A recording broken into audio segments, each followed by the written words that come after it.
Hey Jerry, how you doing? Hey, Kirk, I'm well. How are you, buddy? I'm doing well. Getting warmer up here, so probably is down there too, huh? We hit 83 today, so it's cool Holy. earlier in the week, but pretty nice this week. Going to be nice this weekend. Yeah, we go from the typical Indiana. We go from 40 to 90, So I'd be happier with a slower change. Yeah. So, Hey, and I have a question. I missed last week trying to catch up. That I didn't see it posted. Did you post last week's video? I've got the John just told me that too, so I have it. I will have to. So I have it. I'll have to check and see why it wasn't posted. So I will make sure that it gets up there. So Good deal. yeah, thanks for checking. And Terry, seeing you reminds me, Kirk, you probably remember Betty Gill, the Yeah. exec. She passed away. Oh no. Yeah. Yeah. When did that happen? She had a stroke this past weekend, Yeah. a couple of days. Betty was a really, really sweet person. She was a genuinely nice person. Do you know how old she was? I don't know, Terry, do you? I think she's right at 90, I believe. My goodness. Yeah. Well, she was loved by many, that's for sure. So Oh, she was. She raised four boys, and she treated all of us here in our state association like one of her sons. She was unbelievable. yeah, yeah. She was your director for a long time, huh? About 26 years. Oh my goodness. Wow. Yeah, one of those souls who genuinely cared about the job and about the people too.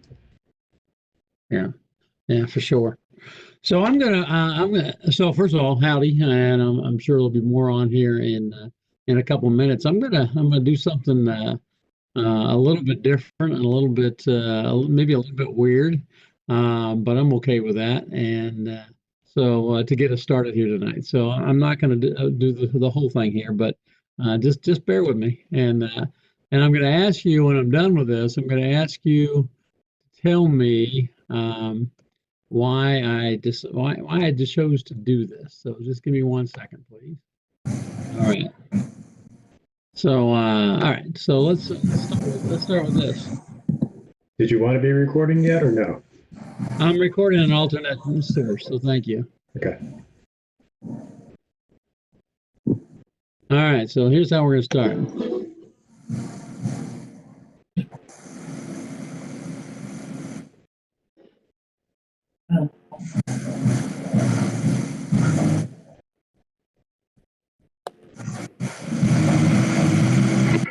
We can't hear it. You what? Yeah, we can't hear it. Huh. So I'll give you the link, but this is, of course, the classic song, The Wait. And let me go to a screen here and show you. I like the Misfits shirt. What's that? I like the Misfits shirt. And so you can see right there, there's 12 artists on there. And again, we got the hot mic thing going on tonight, every night. If you're not talking, could you please mute, please? Thank you. And so what's on the screen here, right here in this picture, is just 9 artists. I don't know, somewhere down here. I think they had like 16 on there. And yeah, there we go. So we got 16 artists on there, and all their videos are up, and they're singing this classic song, "The Wait," which most of y'all know. And it's about a 5-minute clip, and I listened to it. Somebody sent it to me about 6:30 tonight, and it made me feel good, and two, it made me think about tonight. And so somebody other than John, tell me why I at least attempted to play that tonight as our opening.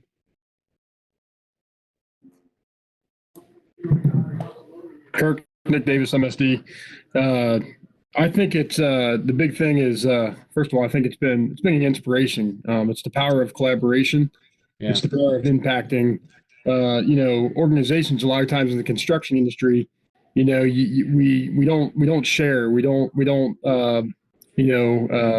work together, right? And an organization like the PHCC is a foundation, and along with you, it's impacting the construction industry, assuring that, number one, like when I look back, the first week was heavy on ethics, protect the people, make the right decisions, and then we moved into more of a thriving conversation on the economic side of it.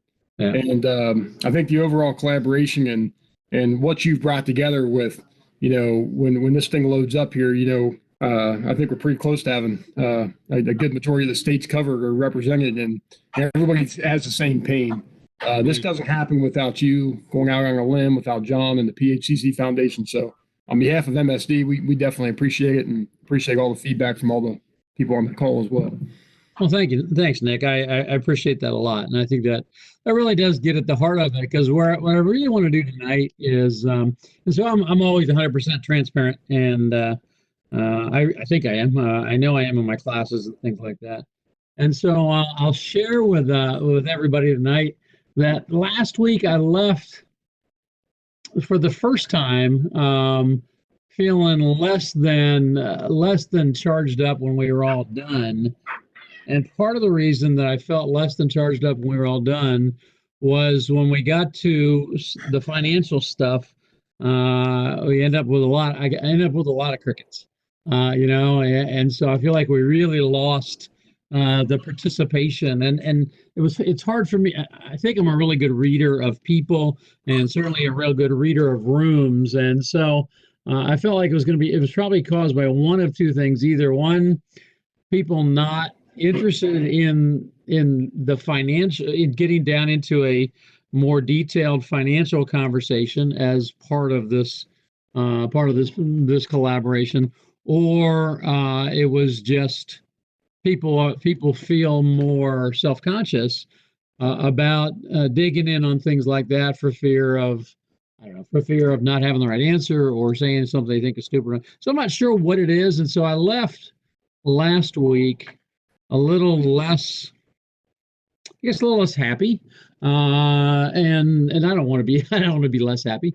And so those of you who know me, I grind on things and think about things and always think about, okay, how do we take it to the next level? How do we do next thing, make things better, make more money, achieve more of our goals and those kind of things.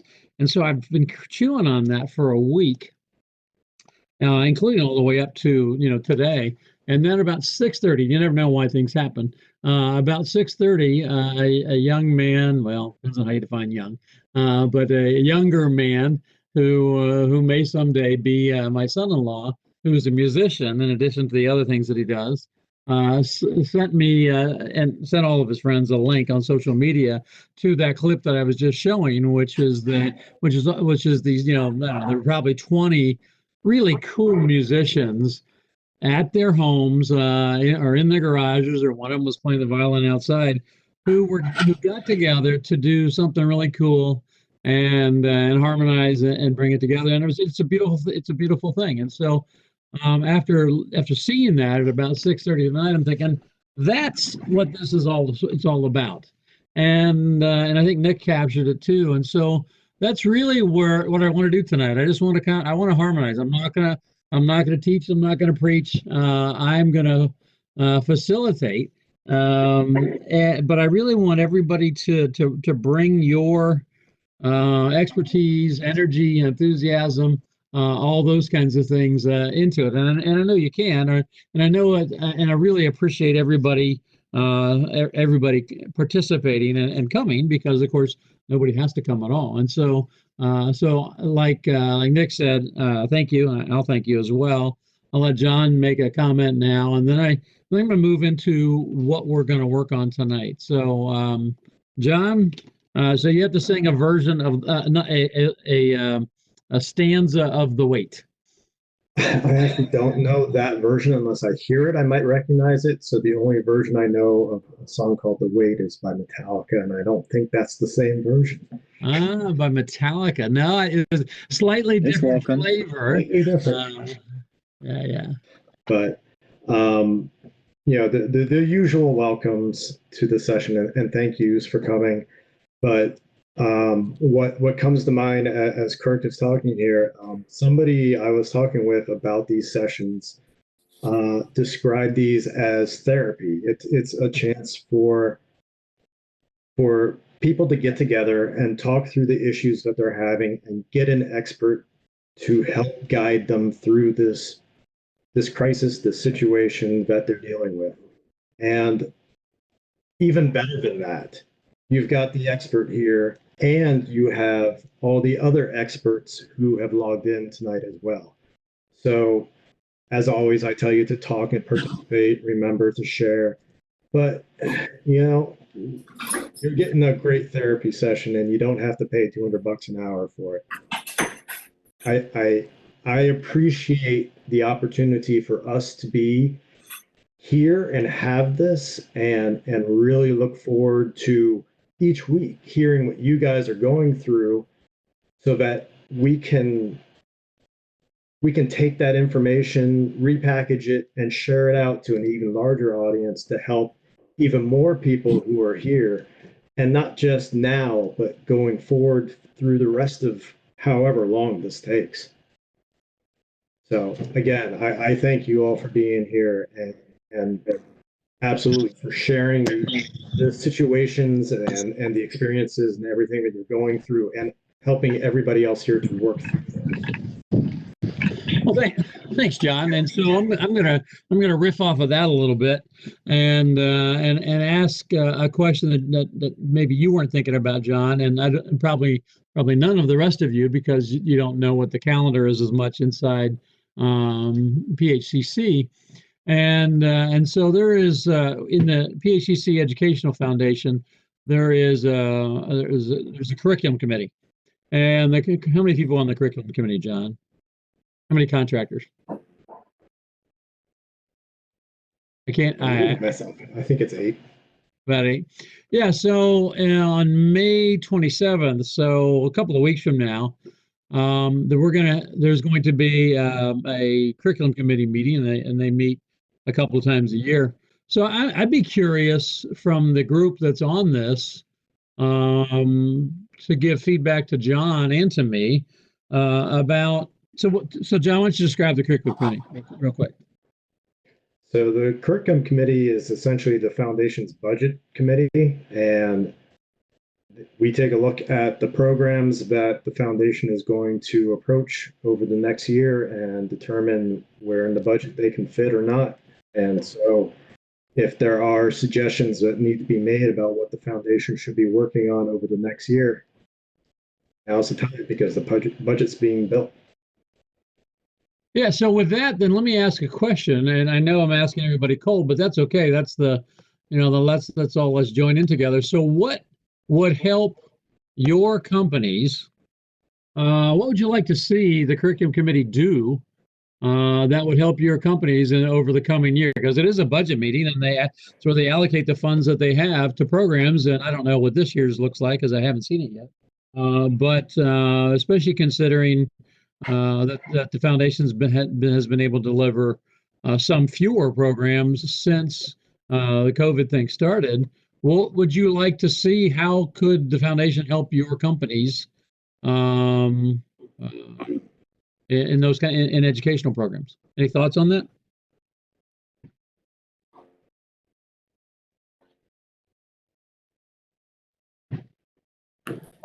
Hey, Kirk, this is Sam Dowdy. Sam? Over in Texas. Hey, yeah, it's funny you asked that because I was just talking to the Austin chapter here, and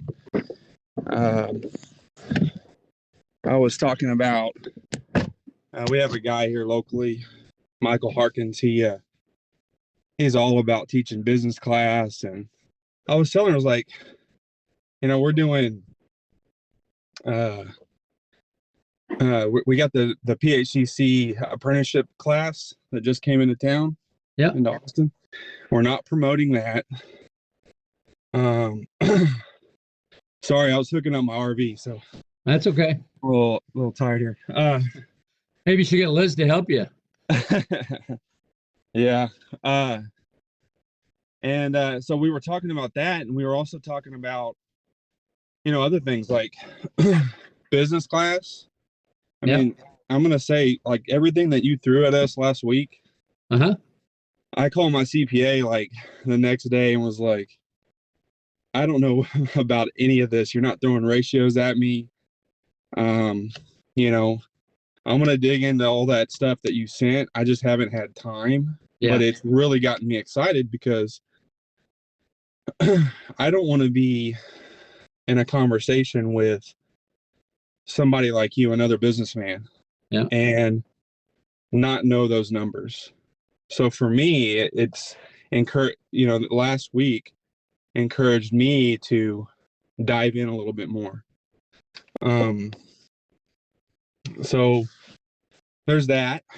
I think PHCC could offer something like that. Also, I love sending my guys to, like, Fred Pryor does leadership classes. They do leadership, they do Excel, they do all these other things that aren't necessarily trade related, but it's building leaders, right? I think for us here in Texas, we're missing we're missing the the skills, right? The guys are lacking skills, and unless they go through the union, they don't have the education as far as the skills that they need to perform their work well. They're not taught right, and so I think that's really important for us here in Texas. But we need leaders too. I mean, we got guys that cut corners, the guys that don't know how to lead. They're emotional. So for me personally, that's what I've been focusing on personally. And I think that would be great for business owners in Texas. You got your 1 trucks, your 2 truck companies that don't know how to run a business. I mean, I've been there.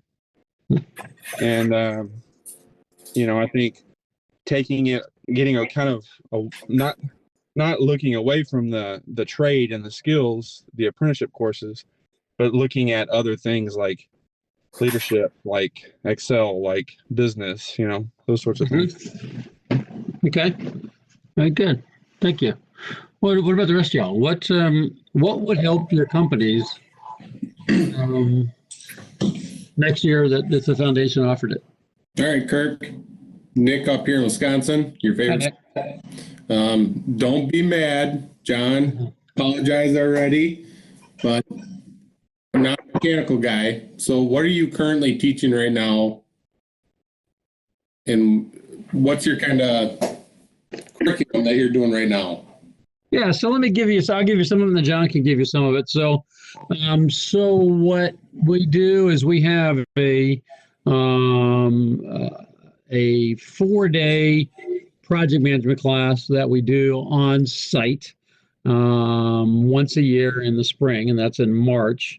And then we do typically in June, we'll do either another one of those, depending on the demand, or we'll do kind of an advanced topics in project management or executive management. And so we'll do that. And then we do an awful lot of 2-day things all around the country for either field leadership or project management or senior leadership. And so in a nutshell, those are primary programs on the management side. So John, why don't you jump in and fill that in? And then in addition to those management workshops, which Kirk is the primary instructor on, we also work with the state chapters to deliver educational programs at their state conventions. The foundation has online apprentice training for both plumbing and HVAC to get apprentices through a program if they don't have a trade school in their direct area.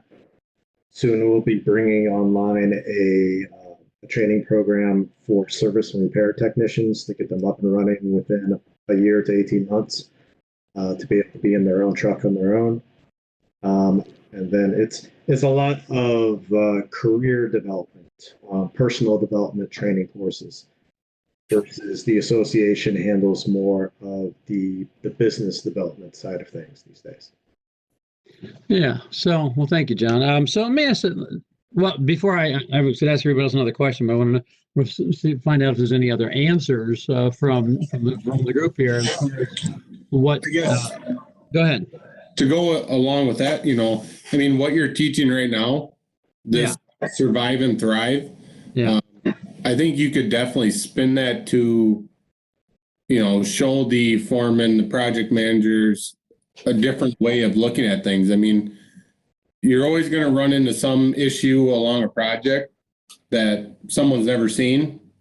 How are you going to be able to adapt and be able to communicate well as a mechanical contractor to the supervisor on site? How are you going to be able to, communicate to your PM through the same company to get what is going on and, the help that you need? I think that's huge.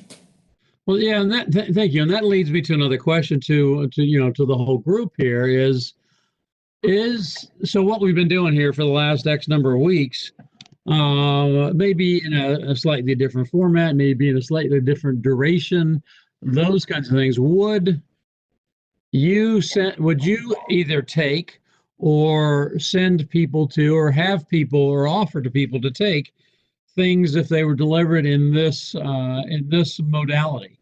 Because frankly, as the foundation, we don't do much like this. This, right, John? We really don't. We haven't.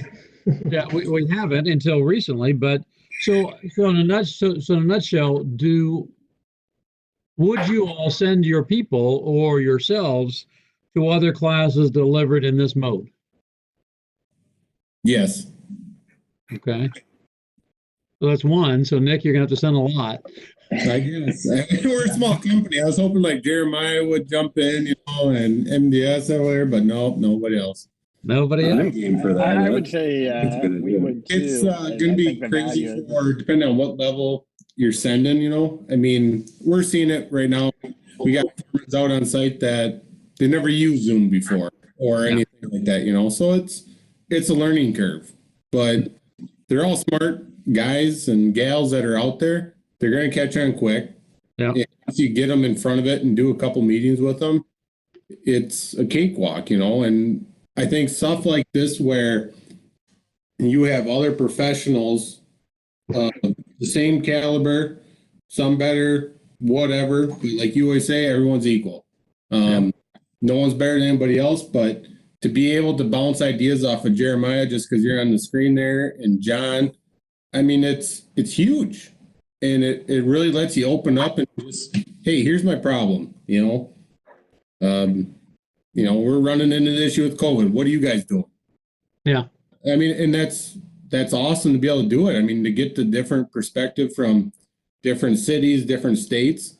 There's a lot of things out there that we're learning just amongst, ABC and what OSHA's putting out in different counties for the health department, that you collaborate together and you just put your name on it and say, here's our beliefs. This is what we're doing, But now, if Jeremiah's running into it, or the guys in Texas or the guys in Massachusetts are running into it and they're saying, hey, this is what we're doing. Well, shit, that's a great idea. I can use that then. I mean, there's a lot of different ideas that get bounced off the walls here. And it's very, very valuable. Yeah, and I think it's used. I like your comment, because I think it's something we don't think a lot about, is that we all become somewhat insular. We're all very busy. Everybody in your company's busy. All of your guys and gals are busy. And I remember when I was running the day-to-day of my business, and then when we sold, and then I went to Purdue to teach. The thing I missed most was my team. But the thing I was most confident in is that we are a very successful and profitable company. And so I don't think it was hubris, and I don't think it was an inflated head, but I know what my numbers are, and I know that we're a very successful, profitable company. One of the things I learned when we sold was, by doing what we're doing here, and I say this in every one of my classes, we all learn shit that we don't know, right? And just like in my company, your people aren't learning things that they don't know because we're talking to the same people every day, all day long. I think there's a tremendous value just in having the frickin' conversation. And so let's say this was, 20 foremen instead of 20 of us. Do you all think that, for example, that would be valuable? And do you think you could get your people to do it? What do you think about that? I think it'd be tough to get them to do it unless it was mandatory. A lot of them don't. Well, I'm not going to say a lot of them. Some of them don't necessarily have the drive that I feel like they need to have to continue to learn the way that we want to learn. Yeah, so I hear you. I'm thinking about it. I wonder though if maybe we need to think about our numbers differently, right? Because let's say I had 10 foremen, and there was only one that was really motivated to really embrace this kind of stuff and move forward. Well, but that's fine, right? Because if we had 20 companies with one person, that's going to make that one person better, right? So I don't know. So I think maybe the way we typically think of critical mass in either our companies or in our chapters maybe is wrong, right? Because traditionally, like with the foundation, we've thought about classes, and well, if John, in the classes that John and I do, if we can't get 24 people, then we're probably not going to do the class. But maybe that's easier if we start to look at the whole base of all of the contractors like are on this call. I don't know. What do you think? Well, to go along with that, I mean, we have apprentices right now, through ABC and the carpentry side of it. You can go to school. So online. Yeah. If a carpenter is willing to go and do the apprenticeship, yeah, I have a feeling that you can get a foreman, a superintendent to follow along with it. Because at the end of the day, what it always comes down to is that paycheck. And if they're willing to do the next step to be the best foreman or the best superintendent, they know that they're going to get probably a little bit of a dollar increase on their pay stub. Yeah.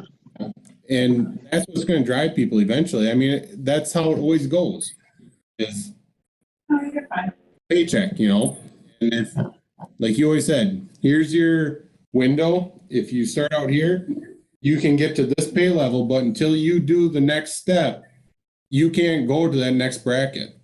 You will only be a carpenter until you do that next step to become a foreman. And then you get a pay raise. Yeah. So you're going to find guys that don't want to do it. Be foremen for the rest of their life. And that's fine. We need those guys. But you're going to have the guy that's a foreman that wants to be a superintendent. And that's how it's going to be. Yeah. Yeah. So Terry, Nick Davis, Rob, Tyler, what do you guys think about this? Hey, Kirk, it's Terry. Man, I love it. The last 3 or 4 weeks, I've been Zoom meetings like all of us have, and it just opens the door to the possibilities and just a what if you do a mini series with foreman, a 3-session deal, and then there's a series of homework, and you do a closing session 2 or 3 weeks after that, and then as employers, we compensate them for graduating, and just all kinds of different avenues. Plus, also there's savings, not sending them remotely somewhere, to travel. So I think you're on to something, and it could be from apprentices to foremen to PMs to the CAD group. The companies that are CAD. The coordinate we're having trouble coordinating from CAD to prefab. Yeah. I'd love to hear some feedback from other contractors that transition. And so you could almost say, hey, I'm willing to pull a group together, for a fee, and John orchestrate it and get, even if it's 5 or 6 companies with the same, that want to see this solution. Yeah. it just seems like you could throw a bunch of stuff on the wall and it could be a whole lot of opportunity. Yeah. Well, I appreciate that, Terry. Let me ask a question, a follow-up to everybody on this. And one of the things in this class that I really like, and I think works really well, is we have a mixture of contractor types on this call every Thursday night. We have general contractors, we have electrical, we have mechanical, and I've had other types as well. And so I think that's a good thing, and I think that works well. And I think that works well towards the model that we're going into more and more on our job site. So what do you got? I think it should be more inclusive of a bigger tent. What do y'all think about that? Because I've been teaching mechanical and electrical for 25 years now. That's outside of my company, and the only thing that changes are the examples, right?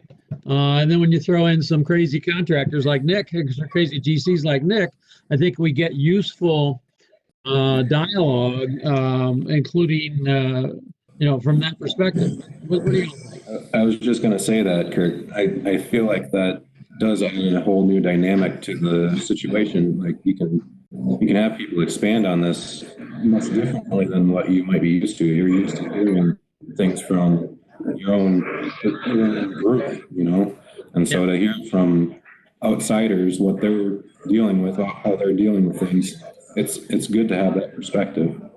Yeah, I would agree with that too. I'm just tagging on. It now makes the other classes I've done seem a little bit incomplete, not having that perspective and not having that realistic feedback on, all right, if you have this ideal, then how is it really going to be received by the other partners?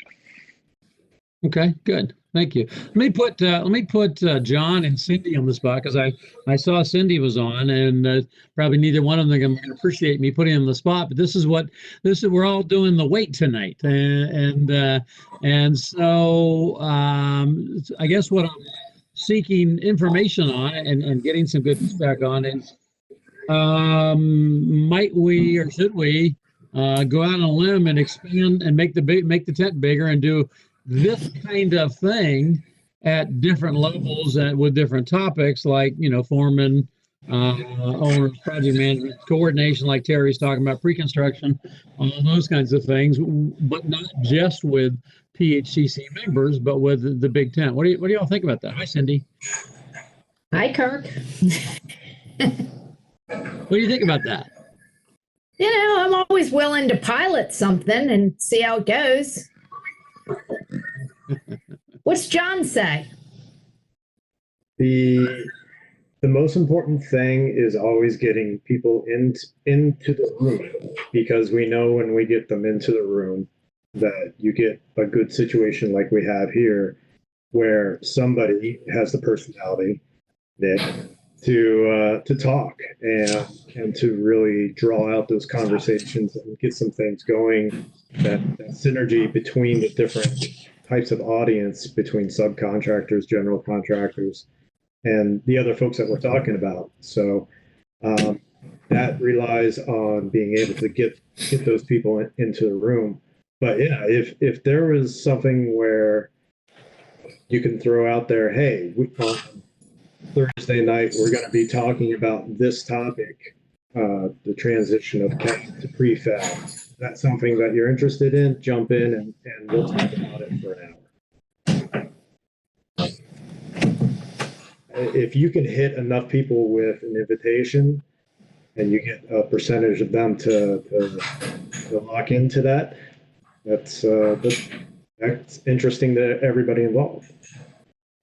So, and I appreciate both of your comments. So now this is, again, so we're doing the full on weight tonight and the full on transparency thing. And so after I say this comment, I'd like to hear from everybody except for John and Cindy and me. And so here it is. And so John and I talk every Monday at 10:30 in the morning.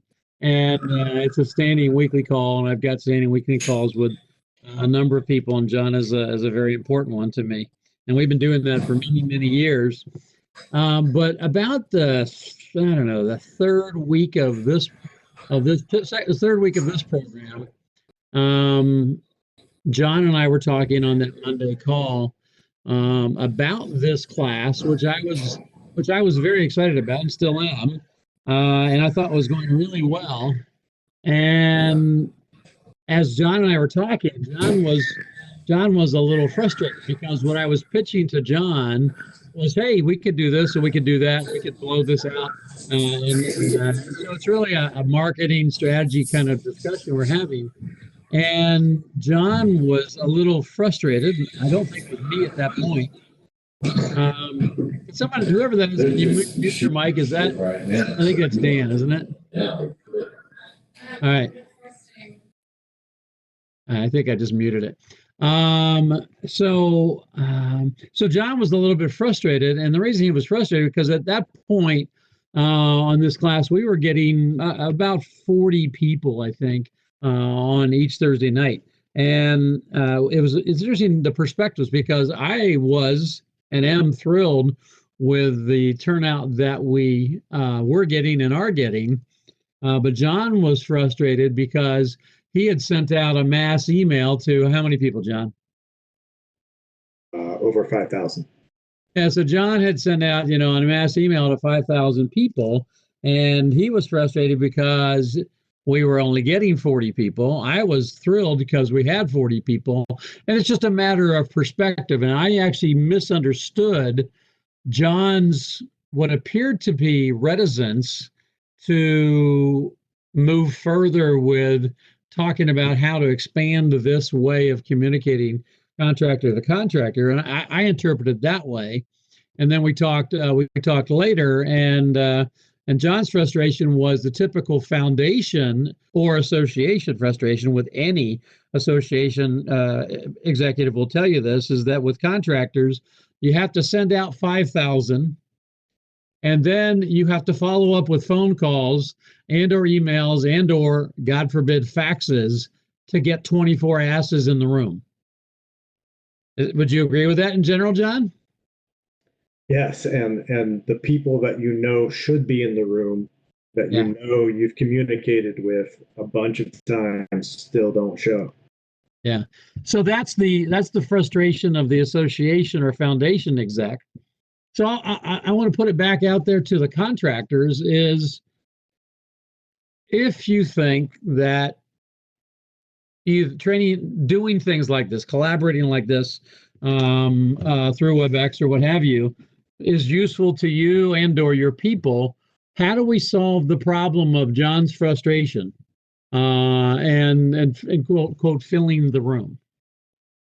Because it's a pain. Frankly, for John, certainly it's a pain in the ass.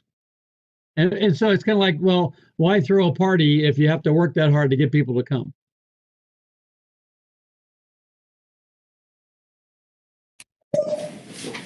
Can I be the asshole GC again? John, Nick, I don't think you know any other way, do you, buddy? Well, pretty much not. I don't want any goddamn MEP subs knowing about this because you're going to screw me over. I love your answer. I hope we got that on the recording. You probably did. But no, I mean, I think it really just becomes that whole word of mouth and really starting to build a team atmosphere amongst companies as a GC or amongst the trades to just collaborate and try to figure out. I mean, we're going through it up here where there's collaboration between companies that you would not expect there to be collaboration through. Yeah. And it's all for the greater good. I mean, granted, it's more or less COVID related, but I imagine all the MEP guys want to make sure that the next company is providing a honest price when they're sending out a bid. Yeah. Because at the end of the day, it looks bad for everybody. I mean, if you're a contractor and Joe Blow down the street sending in a 5,000 bid and it's a $10,000 project, that's just screwing everybody out of the whole game. And then here we're at where we're at right now. Yeah. So I think everyone to really stress that, to get on that same page and go at it as a team or an industry, that's what's really going to make things change. Okay, thanks. Hey, Nick, don't you have some skin in the game too? Because you could sell IPD, integrated project delivery, and bring a team of people that you know are going to be able to produce a high quality proposal. Go to the owner, work with them on the financing, and we eliminate change orders from their thought process unless they want to do some future expansion because they're so impressed with the team. Well, I can't, Nick, because you won't come up to Wisconsin and work. I tell you, I don't sell on price. I spend a lot of time writing proposals. I feel that it's my duty to protect the industry, to make sure that all bases are covered. I mean, we spend a ton of time in on the design build. I mean, obviously, but even on the plan spec. I mean, I'll pull the notes. I'll take the time to write the proposals. And I think it's a communication gap. John, the theme I came up with: are you tired of being average? So many contractors think like contractors and continue to be average and produce average results. This COVID thing hit, I'll be honest, and we turned in our budgets and our budgets got rejected. And our owner came back to us and said, do better. And I love that challenge. You know what? Because it put a fire in me. Are we going to settle or are we going to be elite? Are we going to be better than average? Everybody has the same 4 major project constraints: your schedule, your quality, your safety, your budget. Those are real pains. And every single company in the construction industry is dealing with those pains. And I think how we approach that is key.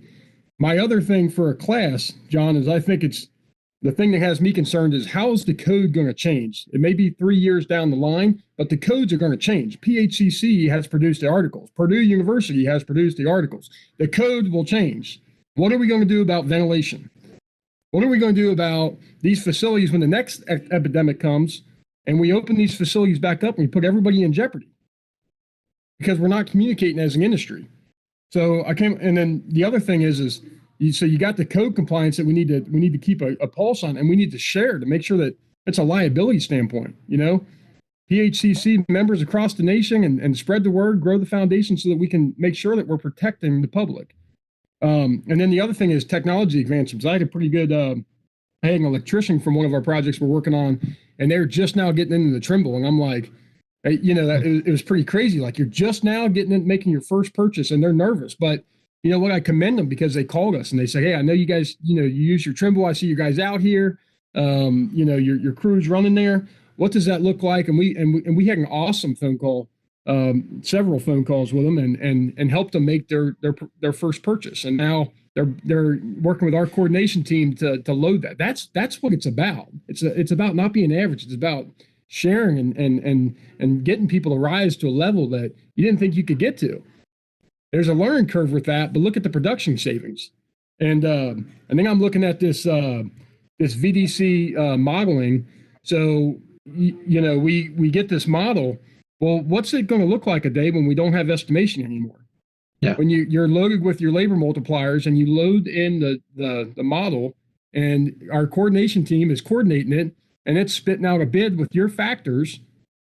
So, I mean, I just think there's constantly going to be challenges and new advancements that we're going to have to work through, and those are real life, right? Yeah. The West Coast is big modular. East Coast isn't quite there yet, right? So what does that look like? How can we learn from the West Coast and how they expedite the modular construction? So those are some of my thoughts, but. No, I like it. I think those are all on point, Nick. Yeah, I think the list of topics that we could come up and do this kind of thing for is vast, right?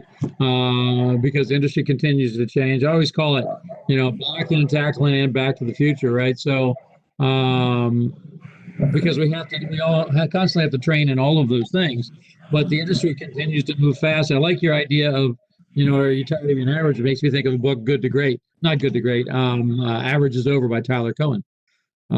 So, all right. So, so Cindy, yeah, go ahead. I guess hearing, how are you, Kirk? Hearing a lot of the folks, and there's a lot of good topics here, but I think they need to be really focused on and really look at there's several factors here. Granted, construction is construction, project execution is project execution, no matter what line of business, where it's being located, and all of these concepts are very similar. But as an industry, what are we going to do as far as now making sure that giving value propositions to our clients to essentially convince them and convince the bankers and convince the folks that fund this on going ahead with these projects, specifically on the industrial side. That's what the issue is right now, is trying to be, I mean, like it or not, digitalization, you know, I hear that a lot. But how many of our folks are really experts in that? Yes, Yep. I'd say a bunch of buzzwords too. We have electronic drawings, P&ID drawings are electronic and all of that. We have all it spec'd out, but really what is it? And is the cost of that a benefit? Does it make us efficient? Now we can say in the long run it does, but on a small, mid-sized company, can we afford that? So it's really looking at that, or maybe that small, mid-sized company needs to partner with the general contractor. Maybe they need to go outside of their global remit. It's really that, or maybe they need to make the general contractor or the client understand their costs. That's another issue. Even internally, I work for an EPC. I'm the commercial manager. Often I have to say, what are your real costs? And that's a problem. Yeah.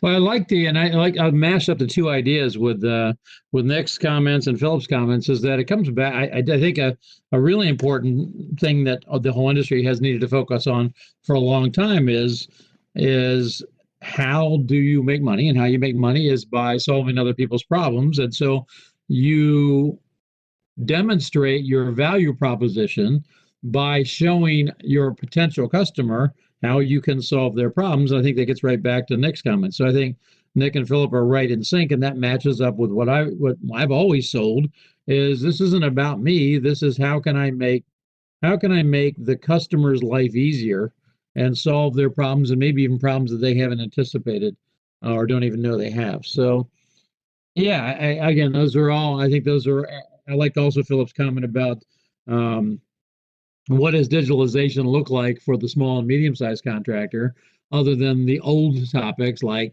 Trimble and so forth and so on. So, any other thoughts or comments before we go a different direction? Yeah, I'd like to add a little bit to this. I guess when I'm thinking about a class, whenever we're done with the class, it's pretty much done. You know, there isn't really a follow-up. So something that would help with that aspect. I mean, we all have great ideas, and if they could continue, I think that would be extremely helpful. You know, almost like a mastermind group that is ongoing for life. You know. Yeah. So I like that idea. So let's kick that around a little bit. What would that look like? Meet once a month, meet once a quarter? What do you think, Jeremiah? Yeah, I mean, just something like this, and I mean, it doesn't have to be weekly, but you're right. Maybe once a month or once every other month or something along those lines, just to keep your finger on the pulse, basically. Okay, I like that a lot. What do the rest of y'all think about that? Would you, let's just kick it around. Let's just say it's 6 times a year, 4 to 6 times a year. Would you rejoin if it was scheduled, clearly scheduled? Would you participate? Yeah, I would. Okay. Yes.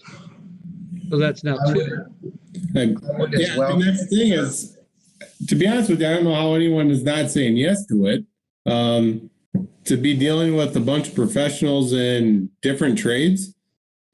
I mean, for me as a GC, this is probably the greatest thing I've ever seen in my life, is to really dive into my MEP contractors' brains. I mean, what makes you guys tick and gals, and what I should be doing to try to make sure that I'm getting the utmost best out of you guys, and what I should be doing to get the utmost best. You know, how am I going to get the Jeremiahs, the Nicks, and the Daniel McGuires to join my team to produce a ultimate great project for an owner?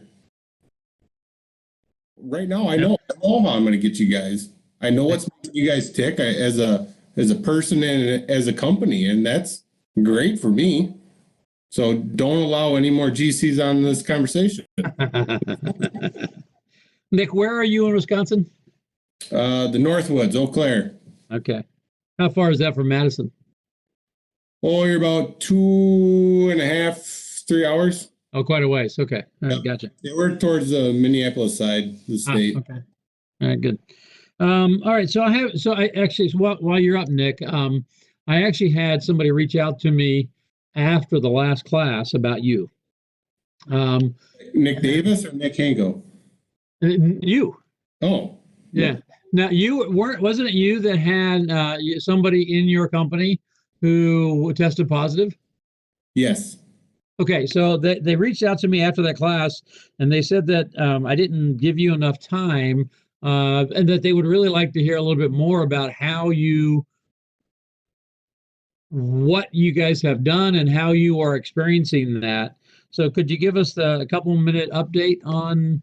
So they wanted to know how you processed that and how you reacted and how you messaged and kind of that whole shtick. All right. Do you mind doing that?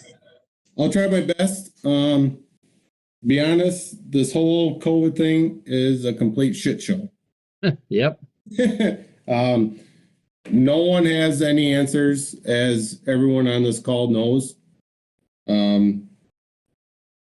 But what happened is we actually had a PM and our safety director both test positive for COVID. Our PM, he went into quarantine, and the county does their lovely spiel with him, which is greatly appreciated. He determined a few people that were in close contact, and then each county decides what their regulations are going to be. So we actually lost the superintendent on that same project, even though he tested negative, but he was in quarantine for 14 days per his county that he lives in.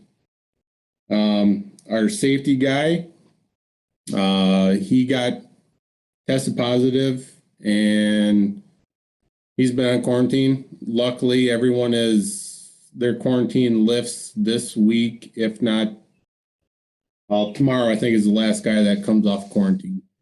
Okay. We've been really stressing the communication between subcontractors. To be honest, it probably bit me in the butt last week, but I was blatantly honest with subcontractors, and rightfully, they pulled off of a job site that I'm the PM on, and they're the driving force of that project. And now you have an owner that is up in arms because they don't see why, rightfully so. But at the end of the day, if you go and get tested by a known hospital, your results are going to be back a lot sooner. Wisconsin has been offering to the National Guard a lot of these drive-up tests, and those take a little bit longer because they're not an on-site test. And so for a county, you have to abide by those rules, and you're not technically supposed to be to work at until you get results back. So really trying to inform the owners that it's out of our control to enforce that said subcontractor is not at the job site, because it is dictated by the county. And this is what it is. Yeah. I can't go and throw a contract at you when your guys are the ones that are afraid to be at work. That's just me. Yeah. Okay. I won't do it. We really indulged into the, and I kind of threw my sense into it to spearhead. I guess I didn't really spearhead it, but we had the communication of a list of rules and guidelines that we came out as a company with. A lot of it is through OSHA, ABC, Wisconsin, national as well, and the county. of what their beliefs are and kind of the guidelines that they have. Excuse me. But really, it's been more now of giving these guys the guidance that says, all right, here's the deal. Enough is enough. Get a little, I've been talking about COVID a lot. It just gets, if this tonight, I'm great. I'd be so happy with this to be ending tonight. But there's a few choice words I'd like to say about COVID. But really So tell me, so you're, hang on, I gotta set the blind here. Yeah, I can't see anymore. So you're frustrated with COVID. So to help me understand that a little bit more, just having to deal with it, the emotion of dealing with it, the paperwork of dealing with it. What's frustrating the most? To me, to be honest with you, I think it takes away what I should be doing. Okay. Yeah. As a PM, your class, what's the whole goal of a PM? Watching numbers, make sure the projects run smoothly. And I feel like it takes away from it because at the end of the day, I have a foreman, I have superintendents, I got PMs from other companies call me, what are you doing? What's the deal? What's going on with this guy? What's this? It's like, all right, guys and gals, here's the deal. We need to start going back to common sense and working through this. I mean, are you washing your hands when you come out of the bathroom? No. Well, then you're a dumbass. Yeah.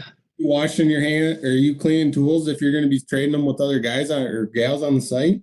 No. Well, you're a dumbass. Are you going into somebody's bubble under 6 feet and sitting there and talk to them for 10 plus minutes? Yeah. Well, you're a dumbass. It's like, come on. Yeah. Everybody do their own thing and help each other out. I mean, if I get done using a tool, I'm not expecting that I'm going to clean this tool for the next person. I'm expecting that you, Kirk, if you're going to use that tool, you're going to clean it before you use it.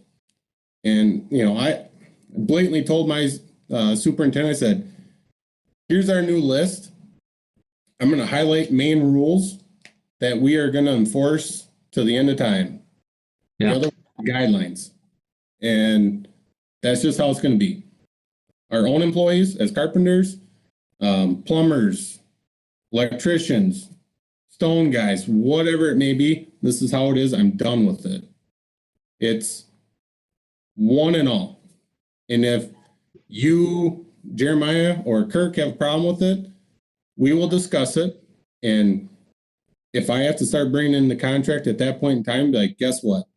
PPE is my discretion. Masks are deemed PPE.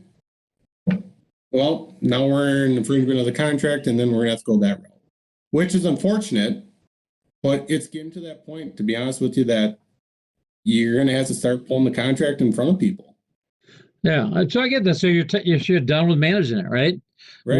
We should be at the point now where, in your opinion, so we should be at the point now where people understand the required behaviors and they're acting appropriately. Is that would you agree with that characterization? Easily. All right. So let me throw it back out. Thank you. Let me throw it back out to everybody. I hear Nick's frustration. I absolutely agree with him. Before you get on to that, yeah. If anybody does have questions, comments, concerns, or anything, I did drop my business card into my Zoom or Dropbox. Feel free to reach out to me at any time. If Cody's on here from Texas, I will get back to you. So good. Well, thank you. What I'm seeing is, I agree. I think everybody should be used to this. All the proper procedures. I liked a lot what you said about the contract, because at the end of the day, if we can't get people to cooperate willingly, then we just need to pull out the contract and be done with it and stop screwing around. That said, I don't think people are there. And I don't know. I have a pretty high opinion of people intellectually. So I like your comment because that's my phrase. You're a dumbass. I don't. Yeah, I don't think it's because they're intellectually dumbass. I think it's because they just decide they don't want to do it. But here's the thing: is that what I'm seeing is there are certain people that understand it. Yeah. But they just don't know how to explain it to the rest of either their team, their company, to really just say, hey, we're going above and beyond to make sure that you're protected. We're working with the GC, whoever it may be, that is going above and beyond to make sure you're protected on site. And I just think it's that whole lack of the experience that's going on right now. No one can give a definite answer of, Nick, if this comes to you, this is how you handle it. Or if you're a superintendent, someone comes up to you and says, this is how you handle it. I mean, it's everyone has their rules and regulations for if OSHA shows up on site. This is what happens. Everybody preaches that. Everybody knows it in your company. But no one has ever seen anything like this. Yeah, I agree. And so in my eyes, anybody in management is just going to have to step up, and it could be completely wrong. It could be completely right. We'll never know. But a decision for the guys out in the field needs to be made, and the guidance needs to be given to them. And would you also add, so I agree, information, guidance, education. But then I think the other piece that we're really light on always in our industry is accountability. And I think that's a big piece. Some of you who know me know about our red card, yellow card policy. And so it's real simple. If you don't do it, we're going to hold you accountable, and that's that. Now, the problem with that historically has been, I can't afford to discipline that guy, because I need him. What's y'all's comments to that?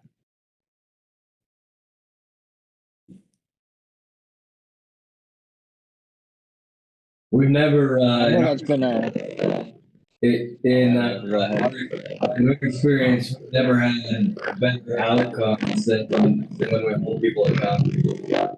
Say again, Tyler? Yeah, I got some kind of fuzziness there. Can you hear me? Yeah, I got a little reverb coming from somebody. So, I think it's coming from Mark. There you go. All right, go ahead, Tyler. Yeah, we've never had better experience than when we hold people accountable and have those uncomfortable conversations. It's worked out for us. Looking back at it, it's been some of the best things that have ever happened to our company. Yeah, I mean, I'm a big fan of accountability, right? So you're saying you're agreeing. You're saying accountability is powerful, right? Yeah. So you'd be willing to send somebody home who isn't cleaning the tools and wearing his mask and doing the things he's supposed to do. Yes. So Kirk, not to jump in, but we implemented the 3 questions every morning, and it's, I don't know, do you have a fever? Have you had any signs? Have you lost taste and sense of smell? If they answer yes to any of them, they're gone. The funny thing is the site that I'm on, PMing right now, we had one guy, he circled yes, scribbled it out, and I reviewed them. When I was there the other day with my superintendent, I said, what's going on here? He goes, well, he was effing with me because I was sitting there watching him. I said, well, here's a prime example. If he's going to do that, he's not on site. I said, we're not messing around with this stuff. Good. If you were that, if that's how you want to be and circle yes on something of this nature, go right ahead and do it. Don't be a chicken and circle it and then scratch it out. And if you're just messing around, I'm not playing with messing around right now. I like it. Mark, you look like were you coming in? Were you going to weigh in? Yes, I was. Okay. And Hi, Mark. How are you? I'm great. I'm probably going to go back about the conversation 20 minutes ago after I had to say this. Okay, good. Yeah, I think accountability is wonderful. I've had some experience of accountability in my life, and I probably learned more things about it from that. Yeah. I think the biggest problem we have with the lack of accountability today, you're correct. We've got people out there that's been there a long time, and it's, oh my God, I can't afford to do without. But the question you have to ask is, what message is that sending all the younger people? Mm-hmm. Which quite often is, I'm not in the field, so I don't know, but I'm in the office, and we even have some of that there. Well, they did it, or they do it, so why am I being treated differently? Yeah. And from a risk perspective, now I'm talking general liability and employment practices and stuff like that. Mm-hmm. And with all these ambulance chasers on the television, and here in Dayton or the Miami Valley, we got somebody called the Tiger. He's one of these attorneys that's made a living on seeking out and making everybody a victim. Mm-hmm. And he's become very wealthy as a result of it. So I think that's the biggest problem with accountability is what's that doing to the younger people? Yeah. And now I'm going to go back about 20 minutes. You said you'd like to see, some input. Sure. On what the PHCC should do. Yep. One of Nick Davis and my colleagues went to a PHCC seminar, and I don't even know where it was, but he brought back information and presented it very well to all of us about the generational situation in our country. Mm-hmm. X years down the road, people like me aren't going to exist anymore, and there are going to be a lot of young people. Within our company specifically, we've got probably 50 years of span. We've got a few people in the 70s, and we've got a lot of people a lot younger than that. And as our company continues to mature after 35 years, and some of these people who are more mature have been with our company very, very long, but sooner or later, they're not going to be there anymore. Yeah. So I would like to see more of this generational thing, because see, now I'm not even coming from an operational perspective. I'm not even coming from anything. I'm coming from sustainability. Yeah. And Nick Davis, though he is probably one half my age, he is a very, very old soul, mature young man. But not everybody in that age group is like that. Yeah. And so we as managers or executives or whatever it is, or those who are contemplating exiting at some point in time, we need to thoroughly know how to bring the younger people up, because it may take more than one person to do what one person is doing today. And so that involves everything within the company. Cost, everything. Productivity, quality. So that's my 35 cents worth on that topic. I think specifically like to be one that would learn more about this generational thing. Because you're never too old to learn. I've made a lot of adjustments in my life, but I was brought up when I was a younger man, when the boss said, hey, go take a crap, you kind of squatted and said, how often, how much, sir? And today they go, why or no? So it's just different. So that's my take on that. It is, and see, I think you're onto something though, because I've given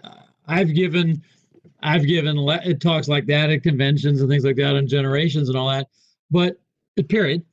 I think the media that we're on right now, WebEx, Zoom, whatever it is, I think this actually might be maybe our best opportunity of actually mixing the ages and experiences of people in the association, in the industry, right? Because we get an 18-year-old apprentice on here with you, a handsome-looking 40-year-old CFO, right? And so we can have the whole spectrum on here having this conversation. And what better way to really think about how to do things better in our company by actually having the people who we're concerned about in the conversation, right? Yeah, and I think I can go two ways. Someone close to my age would like to figure out what younger people makes them tick. I got a 35-year-old daughter, and I still haven't figured that out. Yeah. But maybe those younger people would like to know what people in my age group or a little younger than me, what makes us tick? Why are we the way we are? Yep. Well, because we have 5 generations in the workforce, right? And that's not going to change anytime soon, because all of the older people that were going to retire now won't be able to retire for quite some time. And so, all right, good. I appreciate all of the feedback and all the conversation. Let me ask y'all for some help, because we've got a big group here. And so I had a board meeting yesterday. And so one of the boards I'm on is a utility company. And there are 7 board members and a CFO, a CEO, and then our attorney. And so that's a total of 10 people that were scheduled to be in this meeting.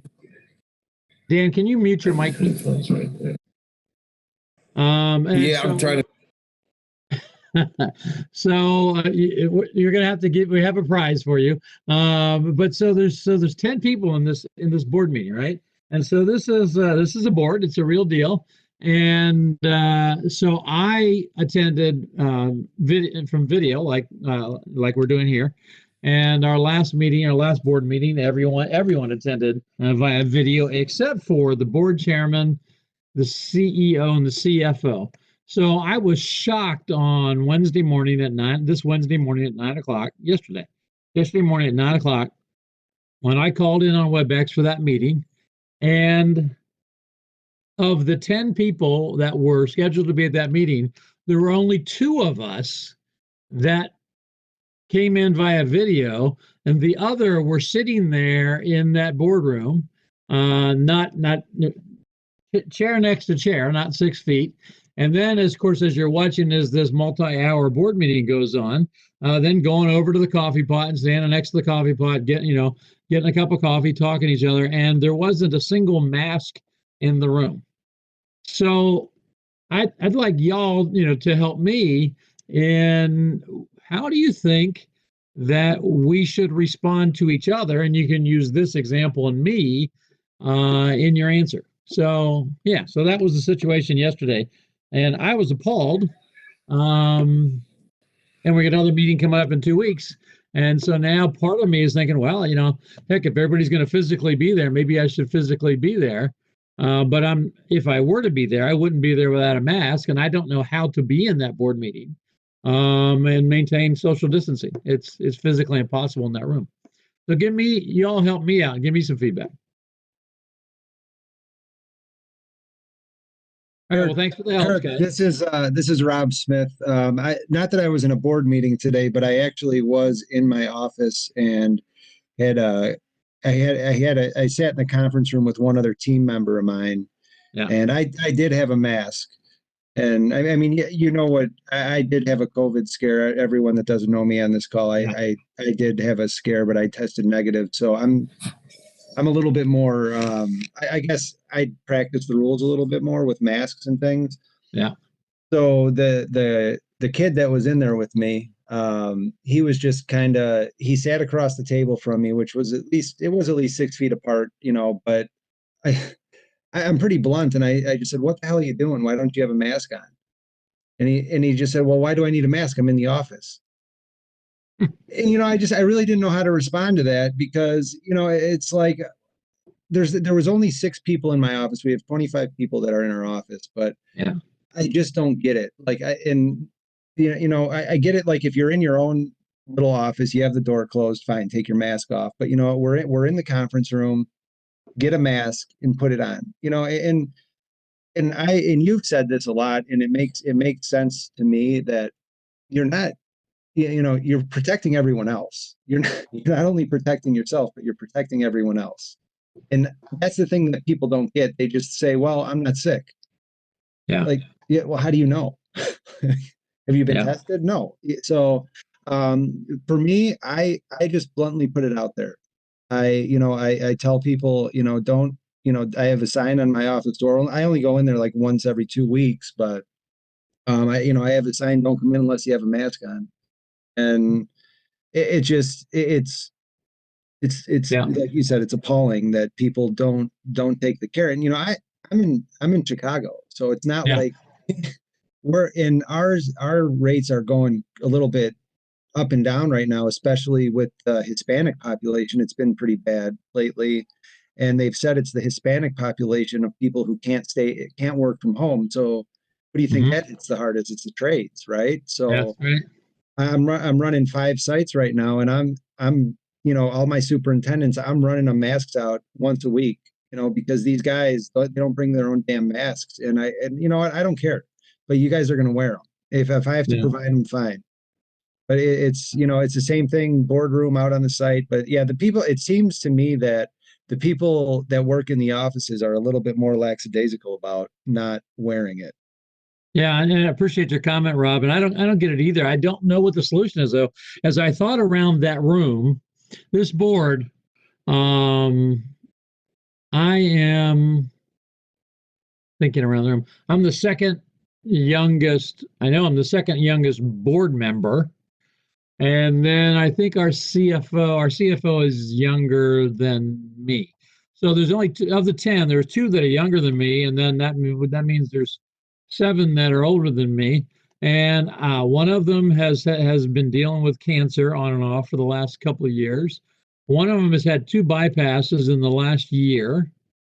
And I don't know what the pre-existing conditions. Some of them are relatively heavy, and so I know they must have blood pressure issues and perhaps pre-diabetic or diabetic. So, but they're my peers, right? And so I'm not their boss, and they're not my boss, and so we're all peers at a high level.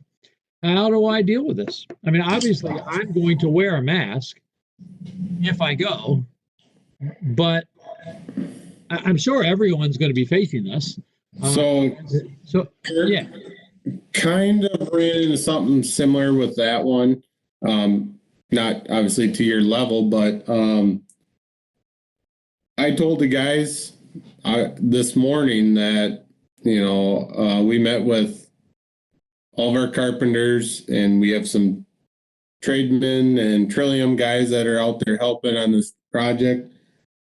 And I said, at the end of the day, here it is.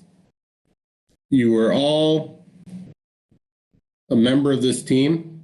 You were all family, and that's that. We all need to start doing our due diligence, and we need to call people out for what they're doing. If you do not feel safe, you need to express that, hey, there's a concern. If that concern is not taken lightly from that person or persons, then we're going to go to the next level. You express it to your foreman. If the foreman does not do anything, then you are going to your superintendent. If the superintendent doesn't do anything, then I gave out business cards this morning to everybody that has my cell phone number, work office that they should know already. And I said, hey, if there's anything, you need to be calling me and let me know. Yeah, and I think I agree, and I also think that's easier than the situation that I'm describing, because I think it's more peers. This would be like you in a meeting, and so there's the owner's there, the architect's there, the engineer's there, you're there. But so we're all kind of peers. The thing is I think as a human being, you have to do your due diligence. And hey, Kirk. say, hey, here's my opinion that we really need to start looking out for each other. I agree, Nick. Go ahead, Sam. I think that just comes as blatant as that. I mean, everybody is either on, if I'm working with owners and architects, we've had architects call us asking what are the prereqs to go onto this job site. Well, here they are. Yeah, You know? frankly, and then I'm going to go to Sam, but frankly, I'll tell you about my board is I see myself as a moderate, and then as a business owner, and when I was in California, I saw myself as a moderate Republican, which means I'm fiscally conservative and socially more liberal. In Indiana, that makes me a communist. And frankly, the rest of these people I'm talking about, heck, I don't even know if half of that group believes in COVID. I suspect that half or a third of that group, are big fans of that video that was on YouTube, Plandemic, right? And so, they're not wearing masks because they don't believe this is a thing. No, I'm serious. I mean, it's a legitimate question. Sam, go ahead. So my opinion on it is, I respect everybody else's opinion. So if I'm in a room like that and somebody is, concerned, I'll wear a mask. My option, I'm probably not going to choose to wear a mask. But if I had somebody like you, Kirk, or another peer, and they said, hey, look, I'm concerned, I'll put it on. I don't care. I really don't care either way, but my preference is going to be my preference. So I think just asking the question, like, hey, do you guys mind wearing masks while I'm here? If they respected you, I think they would just do it. And Kurt, just two thoughts on this. Today, the foundation and association board members had a practice run at using Zoom for our board meetings, which are next week. And we had 37 contractors of all ages and all spectrums across the country log in and work out the technology issues before we have the live meeting next week. It's just something that you can do. And I was thinking for your situation with that bank, asking the question, what is our contingency plan if the people who are in that room are all diagnosed with COVID and are unable to work, and we lose one or two of you? What's our plan, guys? Because if you don't believe in it, go to the store and try to buy some meat. Meat packing plants are getting shut down because of people being in close proximity, spreading it to each other, and the plants are getting shut down. Yeah. Yeah, no, I appreciate your comment. I appreciate everybody's comments. Yeah, go ahead. Kirk? Yeah. Kirk, this is Dan McGuire. The topic has been jumping. Everybody's definitely passionate, and there's a couple of things that I'd like to say. One is Nick mentioned this twice in his comments about teaming up, and that is exactly what we need to do. I mean, we need to team up and work together. And what the other gentleman, Sam, was saying is, we're running air purification at our office, and our whole space, 5,000 square feet, is we have pure air, and we have the technology for that. That's not a big deal. That's certainly out there, but we do need to team up. And I guess what Sam has said before, when we go to someone else's place, we need to show the respect there.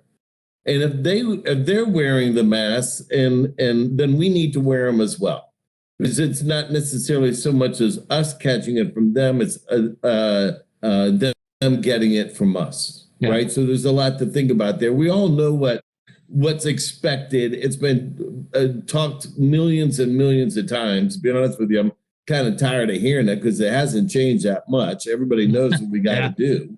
Yeah. And I mean, we just need to team up and do it. And then Nick also brought up a point about GCs and subcontractors and how to improve those relationships. And the GCs that I work best with, that we work best with, are the ones who are not trying to beat us up. Now, you know, the scope is the scope, and if it's in the plans and it's in the specs, we got it.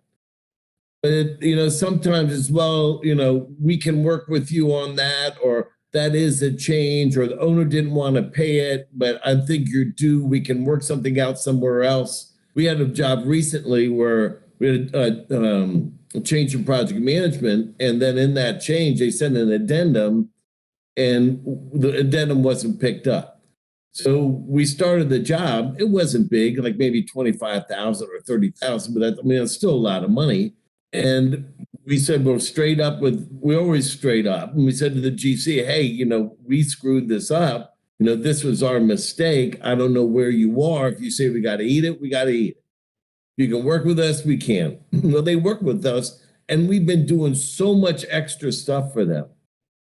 We've been going out of our way to be helpful, helping coordinate with other subs and pushing things for the job for them. So it's that common courtesy that anybody would want, whether you want it from your family, somebody on the street, or somebody that you work with. The common courtesies and doing unto others as you would have them do unto you, right? That goes an awful long way. And that's integrity, and that's doing the right thing. And at the end of the day, it'll always serve you well, you know, doing the right thing. Quickly jump back on, you were talking about the seminars. I think it's a great idea.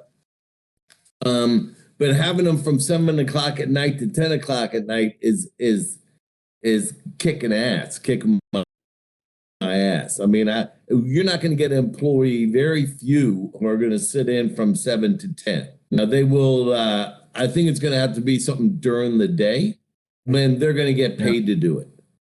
Yeah. So I think that's a good comment. That's really the way it's good. Go ahead. What do you think about this? I think you're right. I think it depends on who. There? Yeah, I think it depends on who the audience is, right? And so I agree with you. I think with employees, I think that during the workday, probably for most employees, that's probably going to be the solution that works. I think for people who are like the people who are on this call, so more senior people, I think because when you get more senior people, sometimes it's very difficult to do it during the day and sometimes at night. So I think it depends on the type of employee. But what do y'all think about that? What do the rest of y'all think? Well, this is Justin, and I'll chime in that, you know, you're breaking up for me. So can you hear me? Yes. Hello? Yeah, we can hear you. Can you hear me? Yes. Thumbs up. Hello?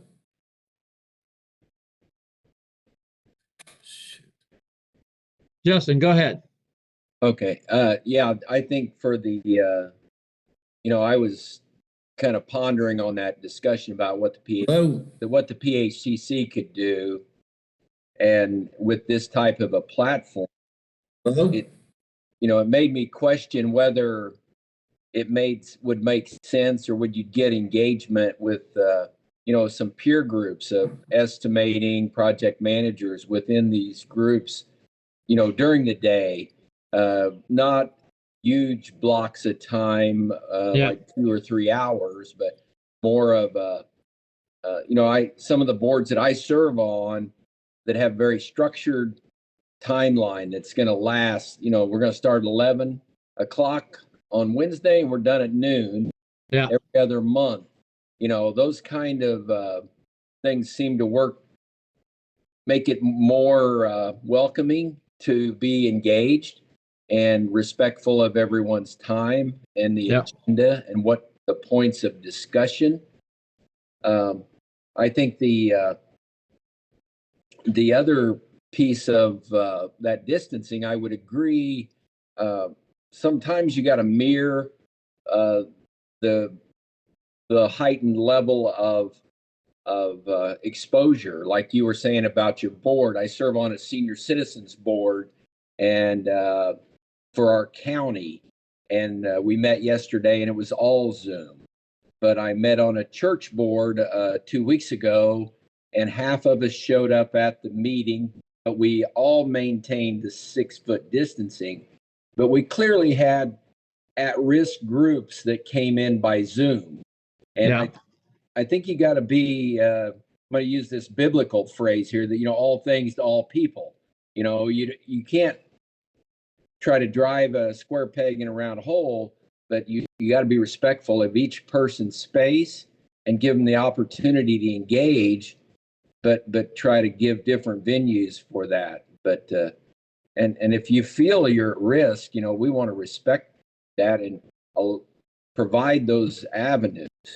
On the PHCC piece, on the apprenticeship training, if you could have this type of a peer group with instructors, I think would be a great. I know our local chapter with our instructors, getting instructor training and presentation and this type of platform, this is going to become more common than in the past, and for us to stay abreast of that, instructor training from PHCC from a curriculum would be a big asset for those instructors. So good. I think those are great ideas. I like the idea of the peer groups during the day, shorter periods, an hour or whatever it is, with the clear agenda and outcomes and those kinds of things. I think that's a good idea.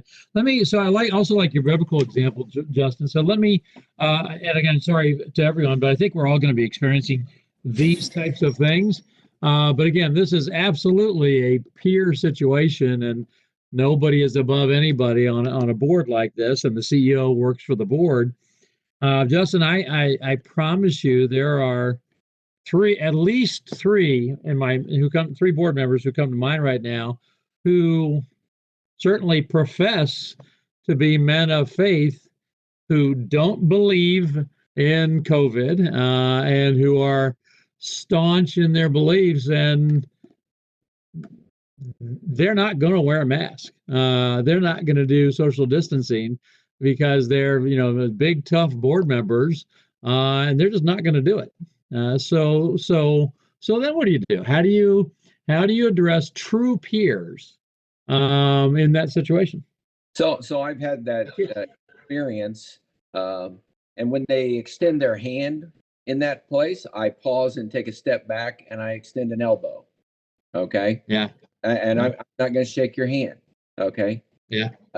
I think clearly that faith element, they can stand on that, and I respect that. But I also, when one of our parishioners at our church had a visitor to his home who flew in early March from Boulder, Colorado, and he contracted the virus and was expired 6 days later. Oh my. And I personally went, I didn't get any of my guys that wanted to volunteer to go to his wife's home while she was quarantined to fix her water heater that him and a friend were working on. So me and another guy went and but I used the body suits and I respected her space. Yeah. When you've seen that close at hand, what a very healthy senior person, but yet when he was exposed to that virus, he was very vulnerable. Yeah.